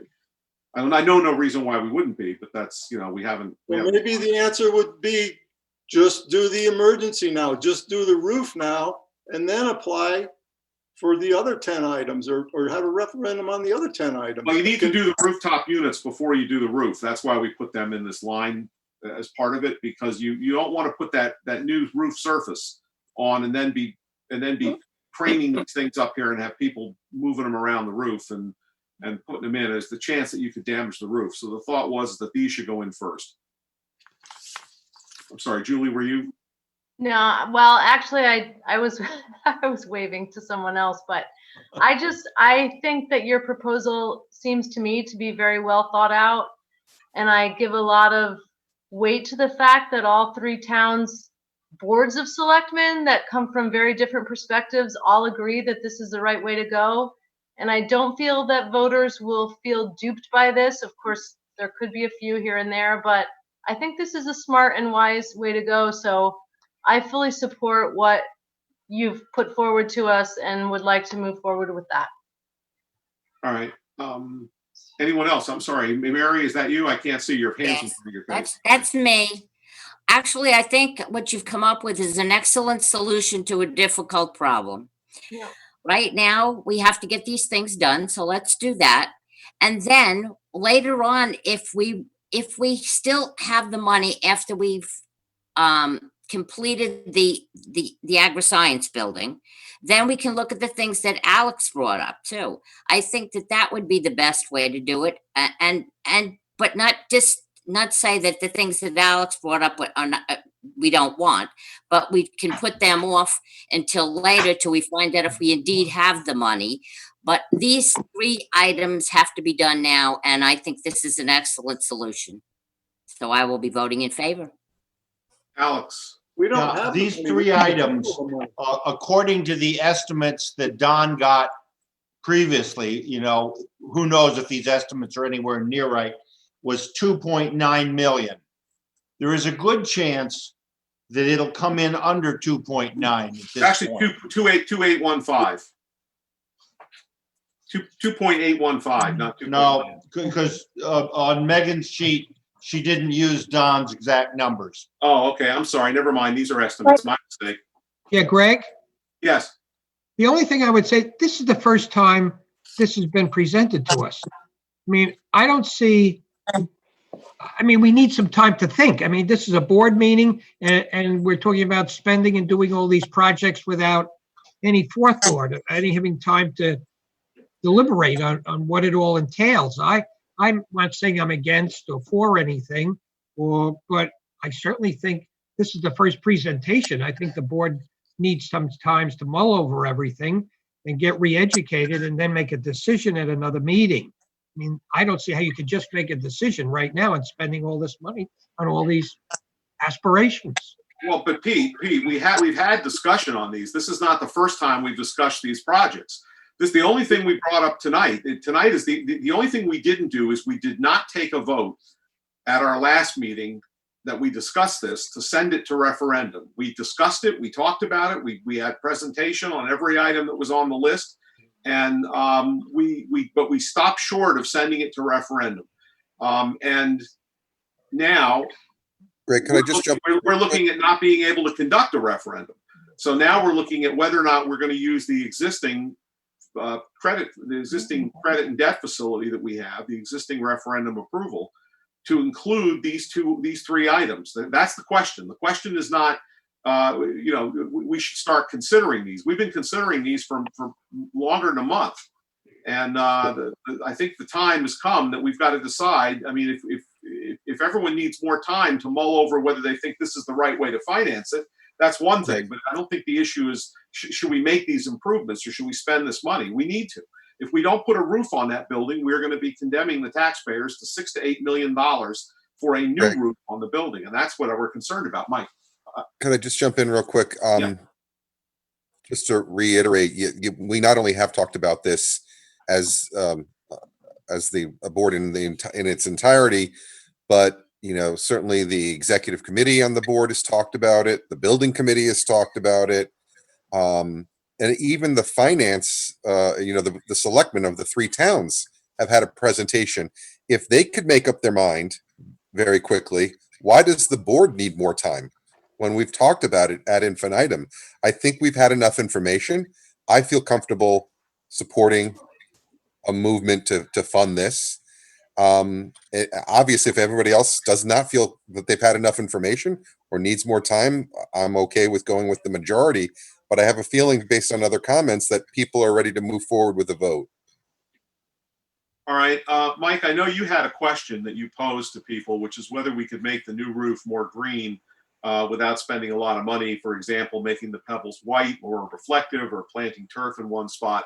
I think that we've had some, Don, correct me if I'm wrong, but I think that we've had some not discussions about doing a turf roof, but just on turf roofs in general. And I have not heard good things about the way those settle out for this type of a building. They create kind of more of a mess than anything else. And I don't know that we're not making the roof as white as we can. Don, what's your thinking on that? That pebbled surface is pretty light. We can look at the pebbled surface being white. Let's put that aside and ask that of the manufacturer and the bids. In regard to the green, John's point is well taken. The roof has about a 50-pound live load available, and the addition of soils or turfs would add weight and require the safety of rails and stairs and possibly an ADA requirement to get up there. that would add a considerable cost that we'd have to really look into. The other problem you've got, if you remember, is a couple of years ago, we had all that snow where you had to go up there with people and you had to basically plow it off the roof using snow throwers. And I don't know, I think if you had turf up there, that would only further complicate that. And also it would reduce the amount of snow that you could allow to accumulate before you had to remove it. Both are true, yes. Jen? Both of those are true, yes. Thanks, Don. Jen, go ahead. So are we making a motion tonight to approve? Because if that's the case, then I'm happy to move it. Well, one thing we need to discuss is, do we want to set a dollar limit on it? The dollar amount that's on the action item is not what we're agreeing to? Well, no, because those were not hard bids. Those were sort of, a guy worked on the back of his envelope 6 months ago maybe and said, yeah, I can do this for $1,735,000. And today it may be up, it may be down. Don, you want to speak to that? Well, it was a little better than an envelope.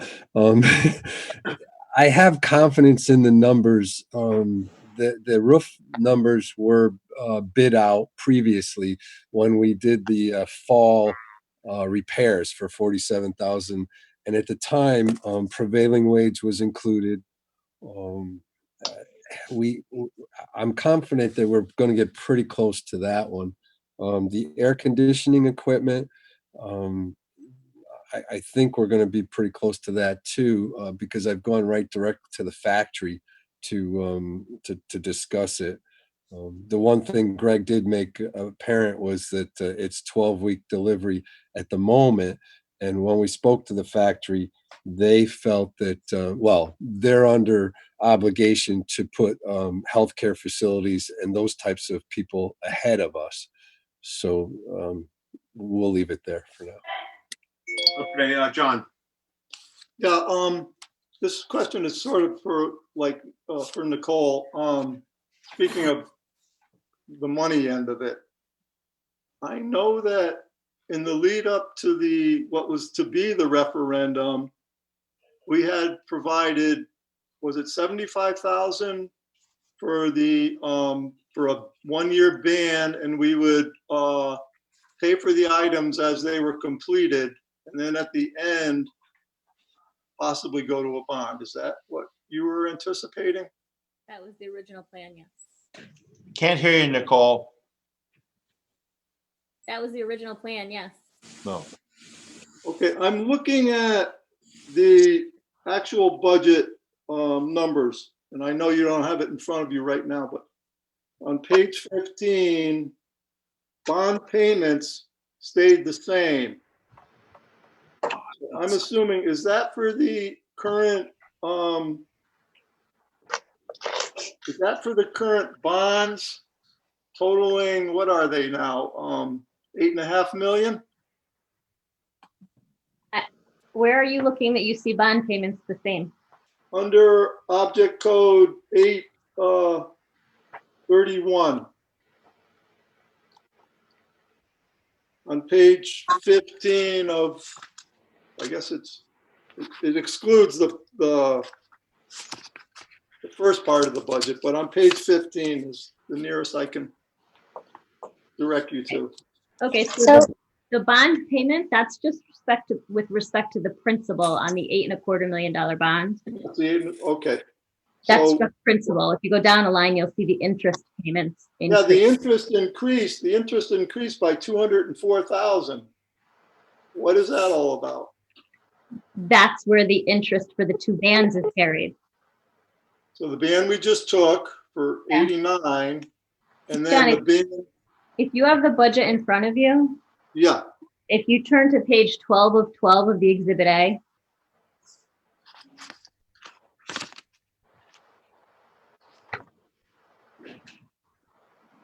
Oh, Exhibit A? Well, page 12? Right, page 12 of the Exhibit A.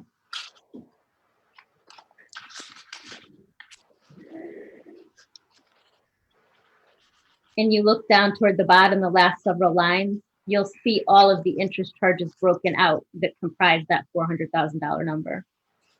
Okay, I got it. Okay, thank you. So, but this is, is that the anticipation of the new, what was going to be the 4.5 million? No. What we anticipated in his budget was the ban that we just closed for 4 million, plus a ban of 4.5 million, yes. Okay.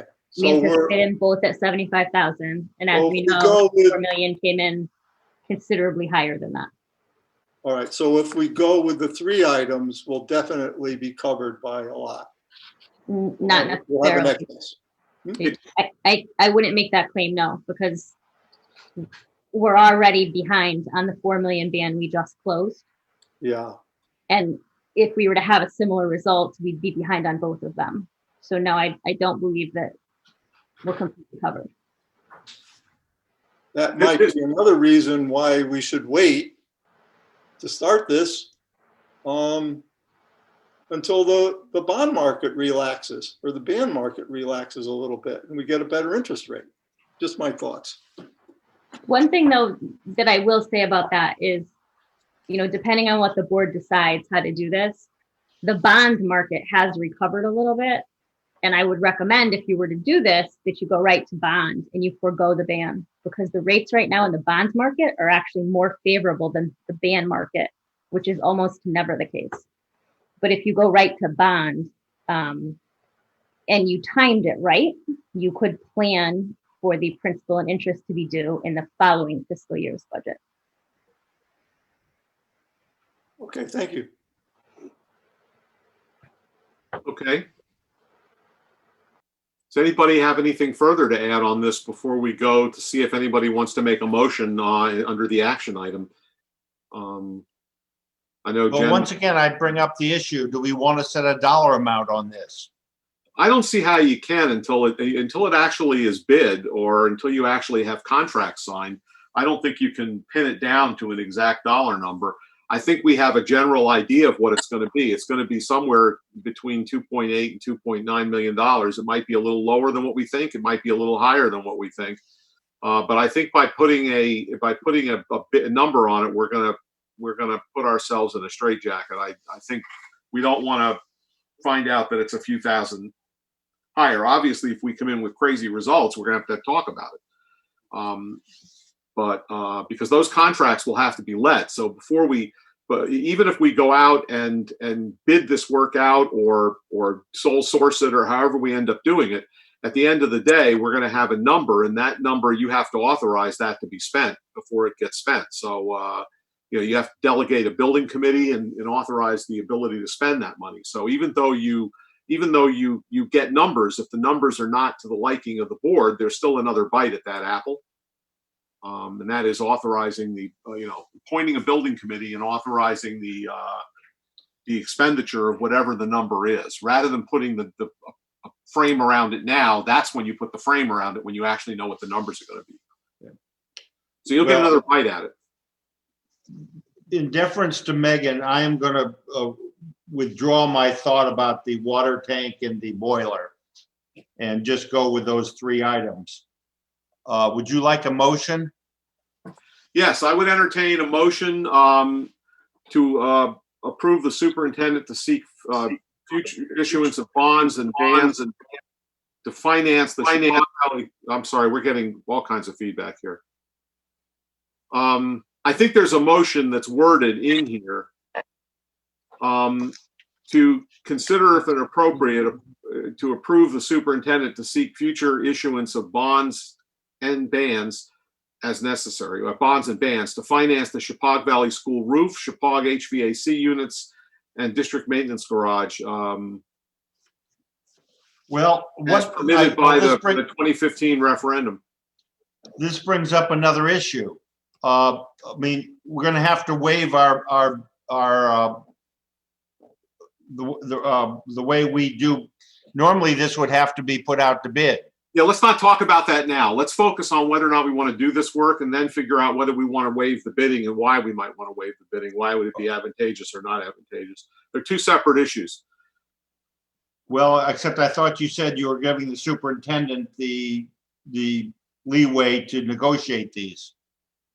Well, what we're doing is we're authorizing the seeking of further bonds to finance it. But before we, maybe we're putting the cart before the horse by not at first deciding what we're going to pay. I mean, I think we need to have a vote to send it to a building committee and to decide to pay it, but we don't do that until we know how much it's going to cost. Otherwise, you can't authorize the building committee to spend the money if you don't know how much. But I think what we would be doing is I mean, is there a reason, Megan, that you want to have the approval to issue these bonds before we know what it's going to cost? So the first part of this is, are we willing to, as a board, use the difference between what was voted on in 2015 and, what we have remaining in order to go forward with the repairs that we have? So if the board is willing to utilize the funds, and that said, it's that we would go to bond or band over these funds. That's the first part, to say, are we willing to use that source? The second part is, and you'll see at the next part of the agenda, is the next action item becomes down about bidding and how do we do negotiations on this. So 2 separate items. Whether or not one goes first or the other, I leave that to the board. But at some point, we need to make the decision if we're standing behind using a past referendum to pay for these repairs that we need. All right. So we're basically looking for 2 different votes. Now, there's one further thing, Nicole. Maybe you can enlighten us on this.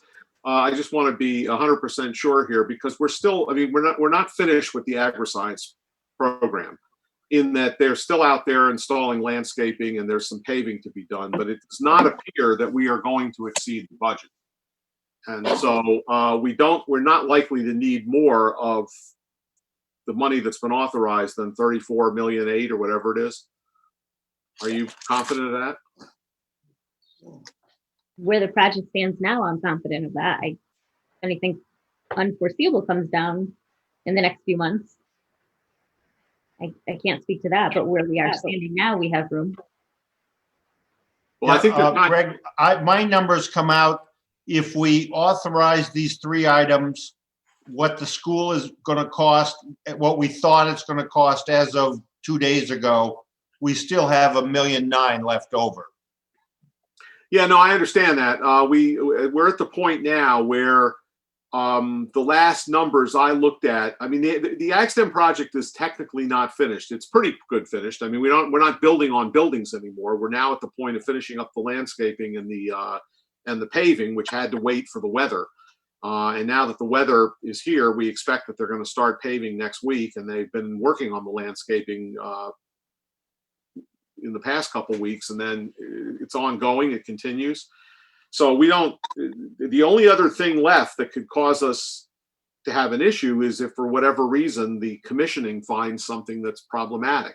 And the commissioning is well underway. Don, do you have a sense about how far we are on commissioning? I thought we were about most of the way through the main building, and we've got maybe 30 or 40% left in the barn, and maybe about the same amount left in what we call Section A, which is the addition, the north addition.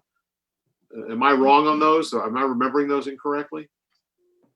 Well, we'll put it this way. Everything's been looked at once, and all of the initial issues have been reported on a portal, and that portal is available to the design engineers and the integrator and O&G and the commissioning agent and the mechanical contractors who are responsible for their pieces of equipment. So initial issues have been listed, and there were upwards of 90 of them. 29 or so of them have been closed out in the last couple of days. The remaining items have about 75% of them have dispositions and solutions. Some parts have been ordered, etc. And the remaining parts of them right now are being worked on or solutions are being worked on by the design engineers. We're supposed to have another meeting Monday. So we should have all the responses by early next week, and we should know where we're heading by midweek next week. So everything's been looked at once.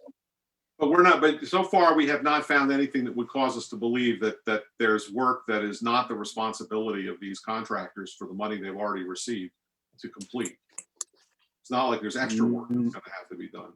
Nothing's jumping out at the moment that's saying that. There are many issues, but and some solutions haven't been found yet, but there's nothing jumping out saying that. Okay. So we don't have a concern that we are going to need more than the 34,776,853.44 that's been targeted at that project. So we should have plenty of room to go forward from there. And I can tell you that the last building committee meeting, we have a reasonably comfortable cushion between what the job was guaranteed maximum price and where we are with money. There's still some contingency left, and there's still some unspent soft costs that Nicole had encumbered that has not been spent. So we feel pretty comfortable that job is going to come in at or under budget, or just under, not a lot. So don't expect a big windfall, but just about at or just under budget. That's where that seems to be headed. Barring something bizarre that no one can conceive of, but we are living in a bizarre era. That's why I asked the question. Okay, so the question is, do we have a motion to approve the seeking by the superintendent of further issuance of bonds and bans to finance the roof, Chippewa Valley School roof, HVAC units, and the district maintenance garage? As permitted by the 15 referendum. So moved by Mary. Is there a second? I'll second. Seconded by Jen. I think she got it first. Okay, moved and seconded. Is there any further discussion? I don't hear any further discussion. So all those in favor, please signify by raising. Well, actually, you know what, Sue? Because we may have, I don't know if I don't think we have anyone on the phone at this point, but why don't we just have roll call? Call the roll and vote. So go ahead and Joe, Yes. John, Nay. Greg, Chairman will vote last. Jim is absent. Alex, Yes. Justin, Yes. Jennifer, Jen, Muted, Jen. Unmute yourself, Jen. okay, I Jen, need yes. Sorry, Lisa, Oh, yes, yes. thank you. Michael, Yes. Julie, Yes. Pete, Yes. and Mary. Yes. Greg, Aye. Chairman votes aye. So what is your vote? 10 yes and 1 no. Motion passes. All right. I would entertain a second motion. Actually, you know what? Let's put the motion on the table and then we'll discuss it, because we really should do it that way. I'll accept a motion to waive the bidding requirements, policy number 3323, for the Chippewa Valley School roof and HVAC units to allow Region 12 superintendent to negotiate with vendors identified by the Director of Facilities. Do we have a motion? So moved. And do we have a second? I'll second that. Okay, moved and seconded. Now let's discuss it. I don't know, Don, you may want to weigh in here. Also, Megan, you may want to weigh in. I don't know, but it seems to me that we currently have rooftop units on the Chippewa building, and those rooftop units are train units. And it was my understanding that it would make a lot of sense to use the same manufacturer to avoid having to rebuild all of those what do you call them, curbs and other parts through which these fit. Don, can you enlighten us on that? That is correct. The problem exists that the units are beyond their expected life, and any major problems that are going to start cropping up are going to start to cost 20 grand a piece for a compressor and things like that. So it'd be senseless to put that kind of money into a unit that needs to be replaced. In looking at the solutions for the replacements, the cost would be best for the district if the units were replaced in kind with the same unit but a newer model. That would keep all of the existing roof structure from having to be modified. The ductwork that comes up below from the classrooms would not have to be modified. And we'd have to check the power, because each of these has a power cable going to them, and those are, of some age. So we'd have to check those for their stability. But this would be the best cost option for the district. If we were to go out and utilize York and Carrier and McQuay and other types of units, we would have to include the cost to modify the openings in the existing roofing system to allow changes. And then we'd more than likely have to go down into the classrooms and modify some of the ductwork that went into those openings. When it comes to the roof itself, has been bid out. It's the materials that the roofing manufacturer would supply. So the way I handle or have handled our roofs in the past, and to keep our costs in line, is to constantly scan them to identify whether there's any wet insulation, which would identify any active leaks. And once you maintain those active leaks, it allows you to push out the lifespan of that roof, because it's no longer degrading the building itself. And in this particular case, we've gone to a manufacturer, and we've gotten guidance that would utilize the manufacturer's products, but the labor portion of it was bid out prevailing wage by the manufacturer. And both of these jobs, both Trane and the manufacturer of the roofing materials are self-performing, and both of them, each of the companies would supply a project manager for oversight. So what actually would happen was the project manager is there to assure that the contractors that they've hired themselves will in fact install those components per the manufacturer's specifications, so that when the job is complete, the manufacturer has no problem standing behind the warranty that they're issuing.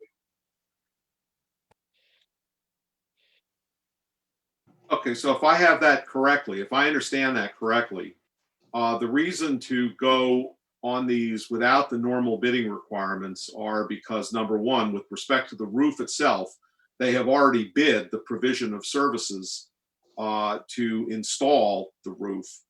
What they haven't bid is their own cost for roofing materials.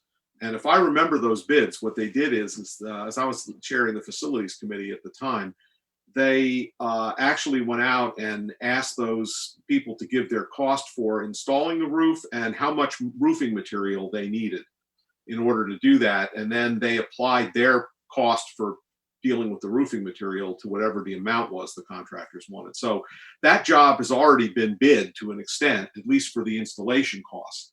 And then when it comes to the rooftop units, those are rooftop units that we would probably come out better by using the same manufacturer of the existing units. Is that basically what you've said? Did I summarize that?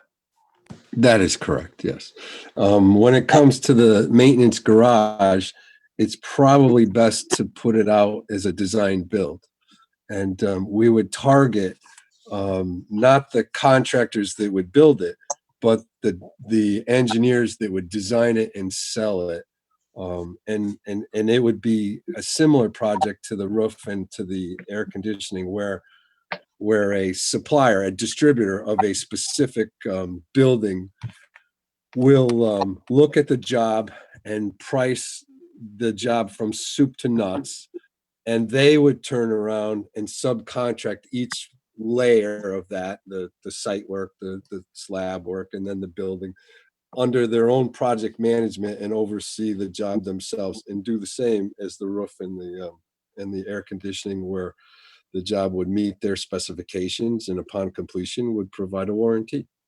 All right, so we would be bidding that work out, and then we would get a turnkey operation, including the management of it.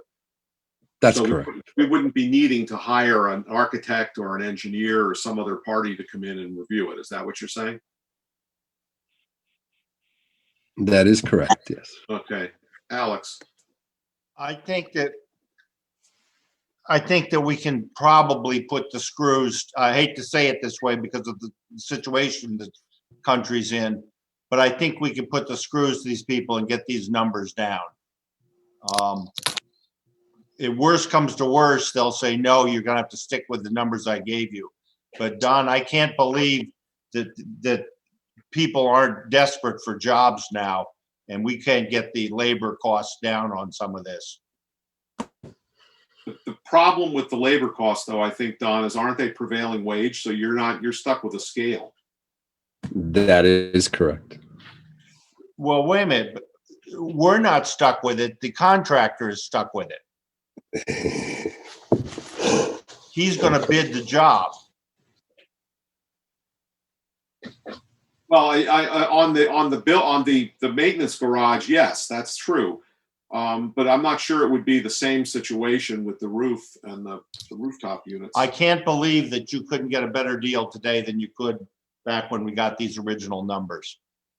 Attempts will be made. What? Attempts will be made to do that. Oh, good. That's all I ask, is that you go in with a hammer. Justin? Yeah, I'm really sorry. I have a family emergency. I have to leave and take care of something like right now. Is that okay? Yeah, if you have to go, you have to go. We will yeah. not lose our quorum because we still have what 9 people? 10. All we're missing is Jim. All right, good luck, Justin. Yeah, you're right. If we lose, we have 11 people here, so we'll be down to 10. Okay, yes, if you have to go, you have to go. I'm sorry. Okay, No, thank you. I'm really sorry. Bye. Thank you. No, we understand that. Okay, John. Yeah, I'm going to vote no. I'm giving the superintendent full authority. We have an excellent facilities committee with Alex as the chairman, you, Greg, as an ex-chairman, myself, Peter, Joe. If anything, I would like to see the authority go to the facilities committee. And I don't know, I'm under the impression when you have a no bid process, like Alex was saying, we could drive the price down, but we're more or less handing someone a blank check. If you only award one person the job. Yeah, this is more troubling to me than the referendum itself.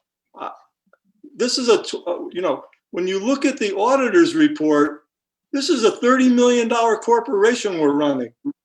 To continue awarding contracts, no bid contracts, is not acceptable.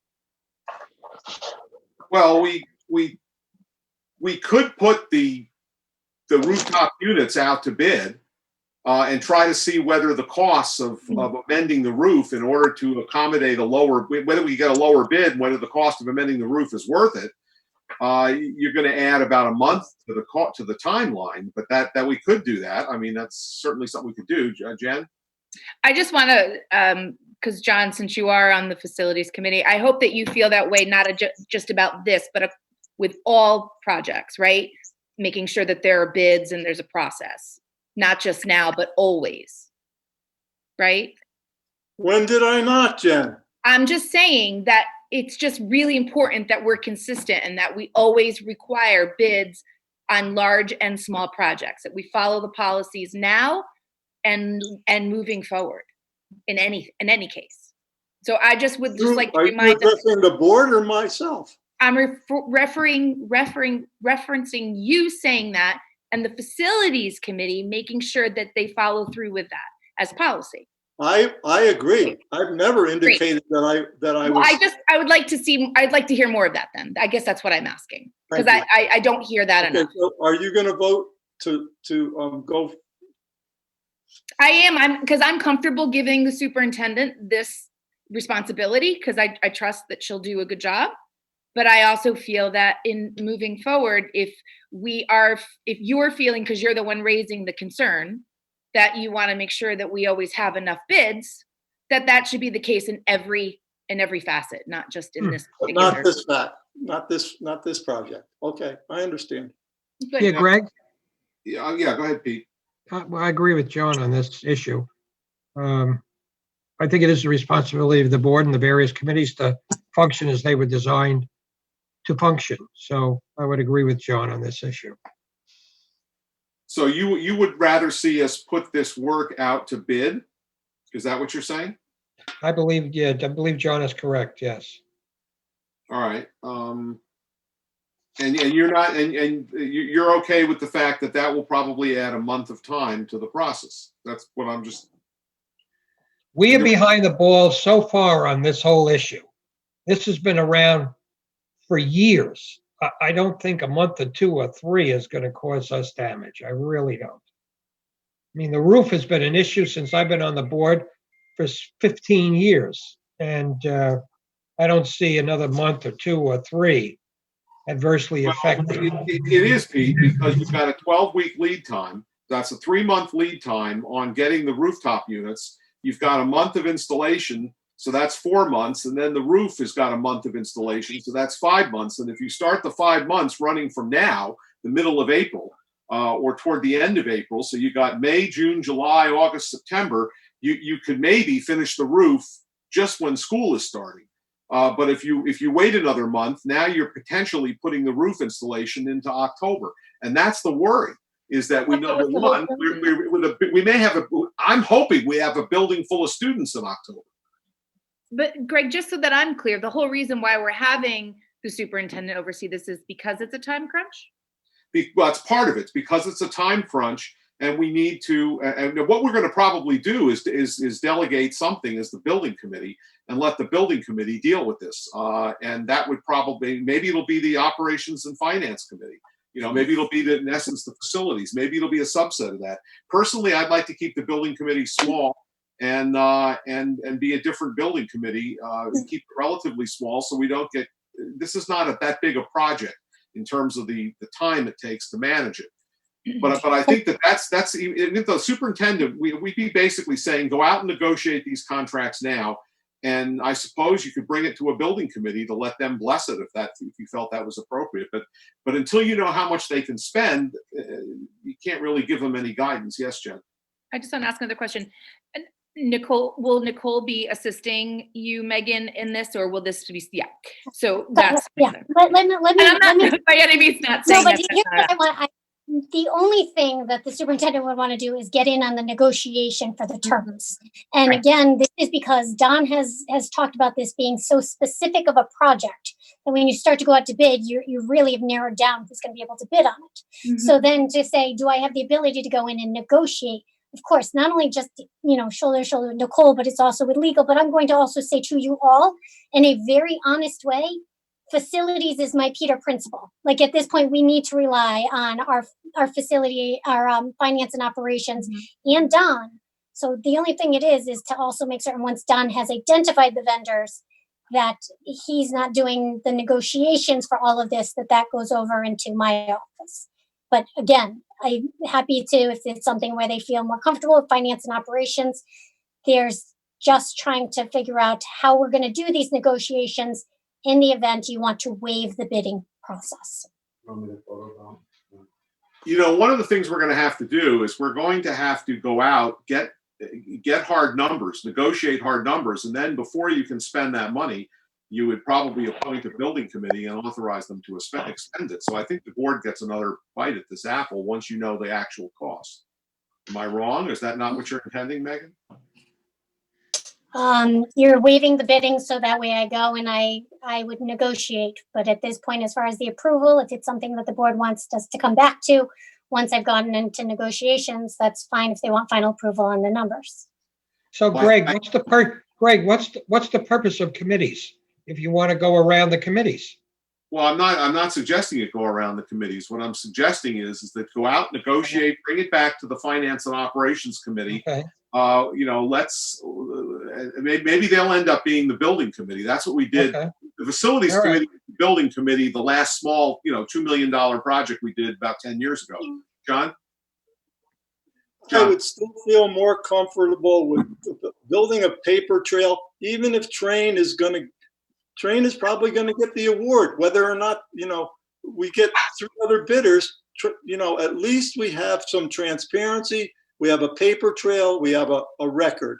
And the other way, we'll never know.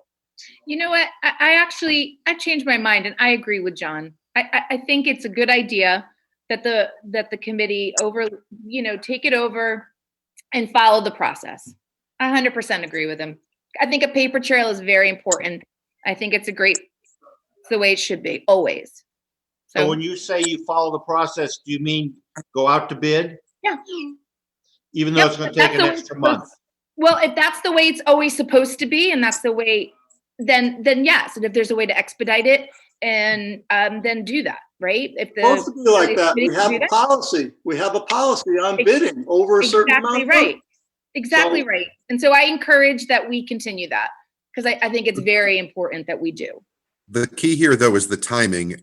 I totally agree that having a building committee, the finance committee, some committee overseeing it in conjunction with the superintendent is crucial. I think everyone seems to agree on that point. I think waiving the bidding process, though, is what is going to end up costing us another month.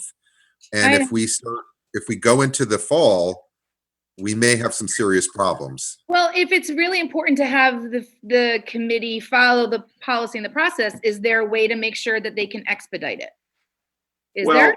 Can I just say, though, that the specific bidding policy says that the board can waive it? I mean, we taken into consideration that there might be circumstances the board might waive that bidding policy. In this case, the reason to waive it, or at least the reason that's being asserted to waive it, is number one, there is only one contractor that's going to provide the rooftop units. You can put this thing out to bid, but no one's going to put in rooftop units that fit in the holes for company A. It's just the nature of the beast. Anyone else is going to have different requirements. And so by putting that out to bid, what you're in essence doing is you're in essence wasting time, because you're not going to get a different bid that's going to be to put it in the same holes as these. So that's problem number one. Problem number two is that you've already had the installation costs have already been subjected to bidding with respect to the roof. There were four different companies that put that in. And so what my thinking on that is that, we've already had some bidding with respect to one, and then we've had the other one. Bidding isn't going to help us. So the reason to waive bidding is because we may have determined that it's not really the purpose for bidding to get the lowest price for the job is not going to help us on a job when, number one, we've already bid the cost of installing the roof, and number two, we already have basically the lowest cost to install the roof there, and number two, no one's going to come in and bid on these holes in the roof, and all you're doing is basically pushing it out so that we end up with installing the roof on the building with potentially with children in the building, which is not what you want to do, because it's not a real pleasant process. So I think the idea was we were trying to move this along faster. And we didn't think it was likely to put us at a financial disadvantage to move this along faster and do it this way. But that was the theory behind it. You can do what you want. I'm not going to tell you what the board should do. I'm just going to say that the board can do this, and the reason we do it is because the bidding process is not necessarily the most advantageous thing to us under all of the circumstances. So that would We be the understand idea. that, but it sounds like you're circumventing the whole purpose of the board and its committees. And though we have trust in the superintendent and you and board members, it seems like we are elected to perform a function. And you want to absolve us from that function. So that's my issue. I have confidence in the superintendent and board members, but we have committees. I trust all the various committees and the members who are on them. I don't have any doubts about the quality of board members who are on the committees. And I understand what you're thinking, but we set up. How about this? I have an idea for you, just to save a lot of time and energy. How about if we let the superintendent go out and negotiate things, and the superintendent brings it back to the board to do this. One, appoint a building committee and authorize it to spend X being the amount of these negotiated contracts. That way you're not circumventing the board, you're not circumventing a committee, and you're allowing it to come back to us, and we can probably put that together under fairly short order. And that way we get another bite at the apple, and people can feel confident that we've got numbers that, you know, we feel are appropriate to the situation. Megan, does that work? Compromise. Yeah, that's a compromise. I'm going to tell you, I feel much better in hearing what everybody's saying. For us, I think, you know, we're working under the advisory of our director of facilities, who we know is well vested, but it's one in which I want people to have confidence in what's happening, because we are doing something that is unprecedented with what the operations is. But I have no problem getting the information to bring it back to the board for approval. Okay. Great. That's a good compromise. Yeah, it's a good. Yeah, it's fine. Sounds fine. Personally, I would like to take a vote today, and I would like to have the train units ordered tomorrow to get that 12 weeks running. But I realize that's probably not logistically possible. But I think it's real important that we get that order in with train very fast. Well, do we have any sense of how long it's likely to take to negotiate that? Is this more than a few days, Don, do you think? No.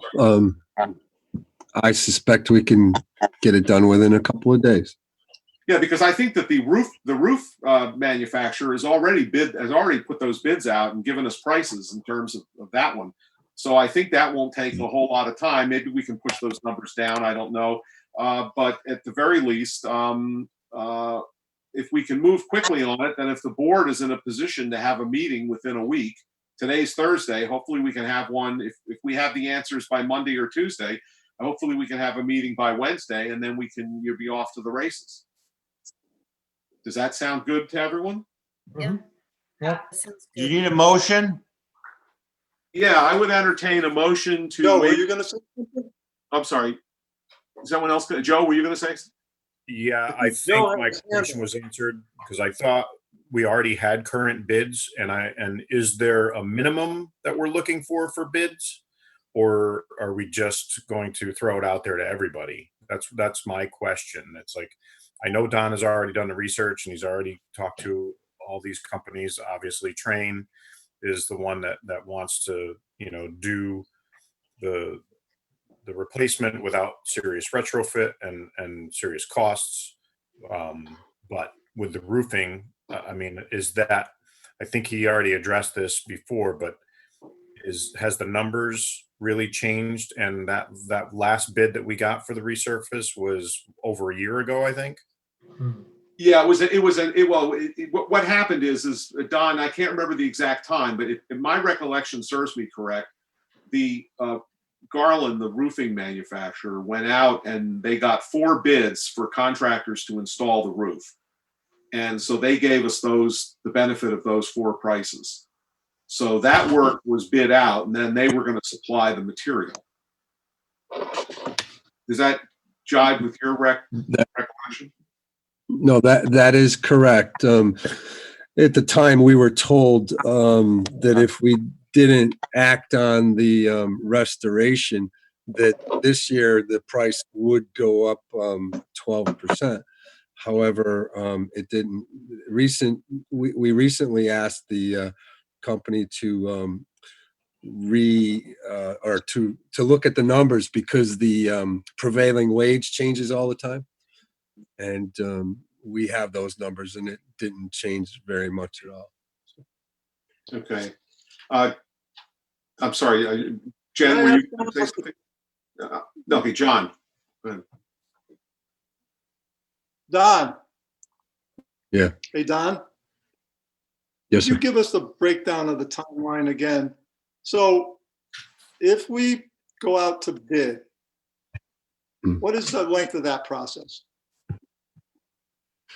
Well, like Greg says, it'll approximately be a month. We could maybe shorten it up a bit, but it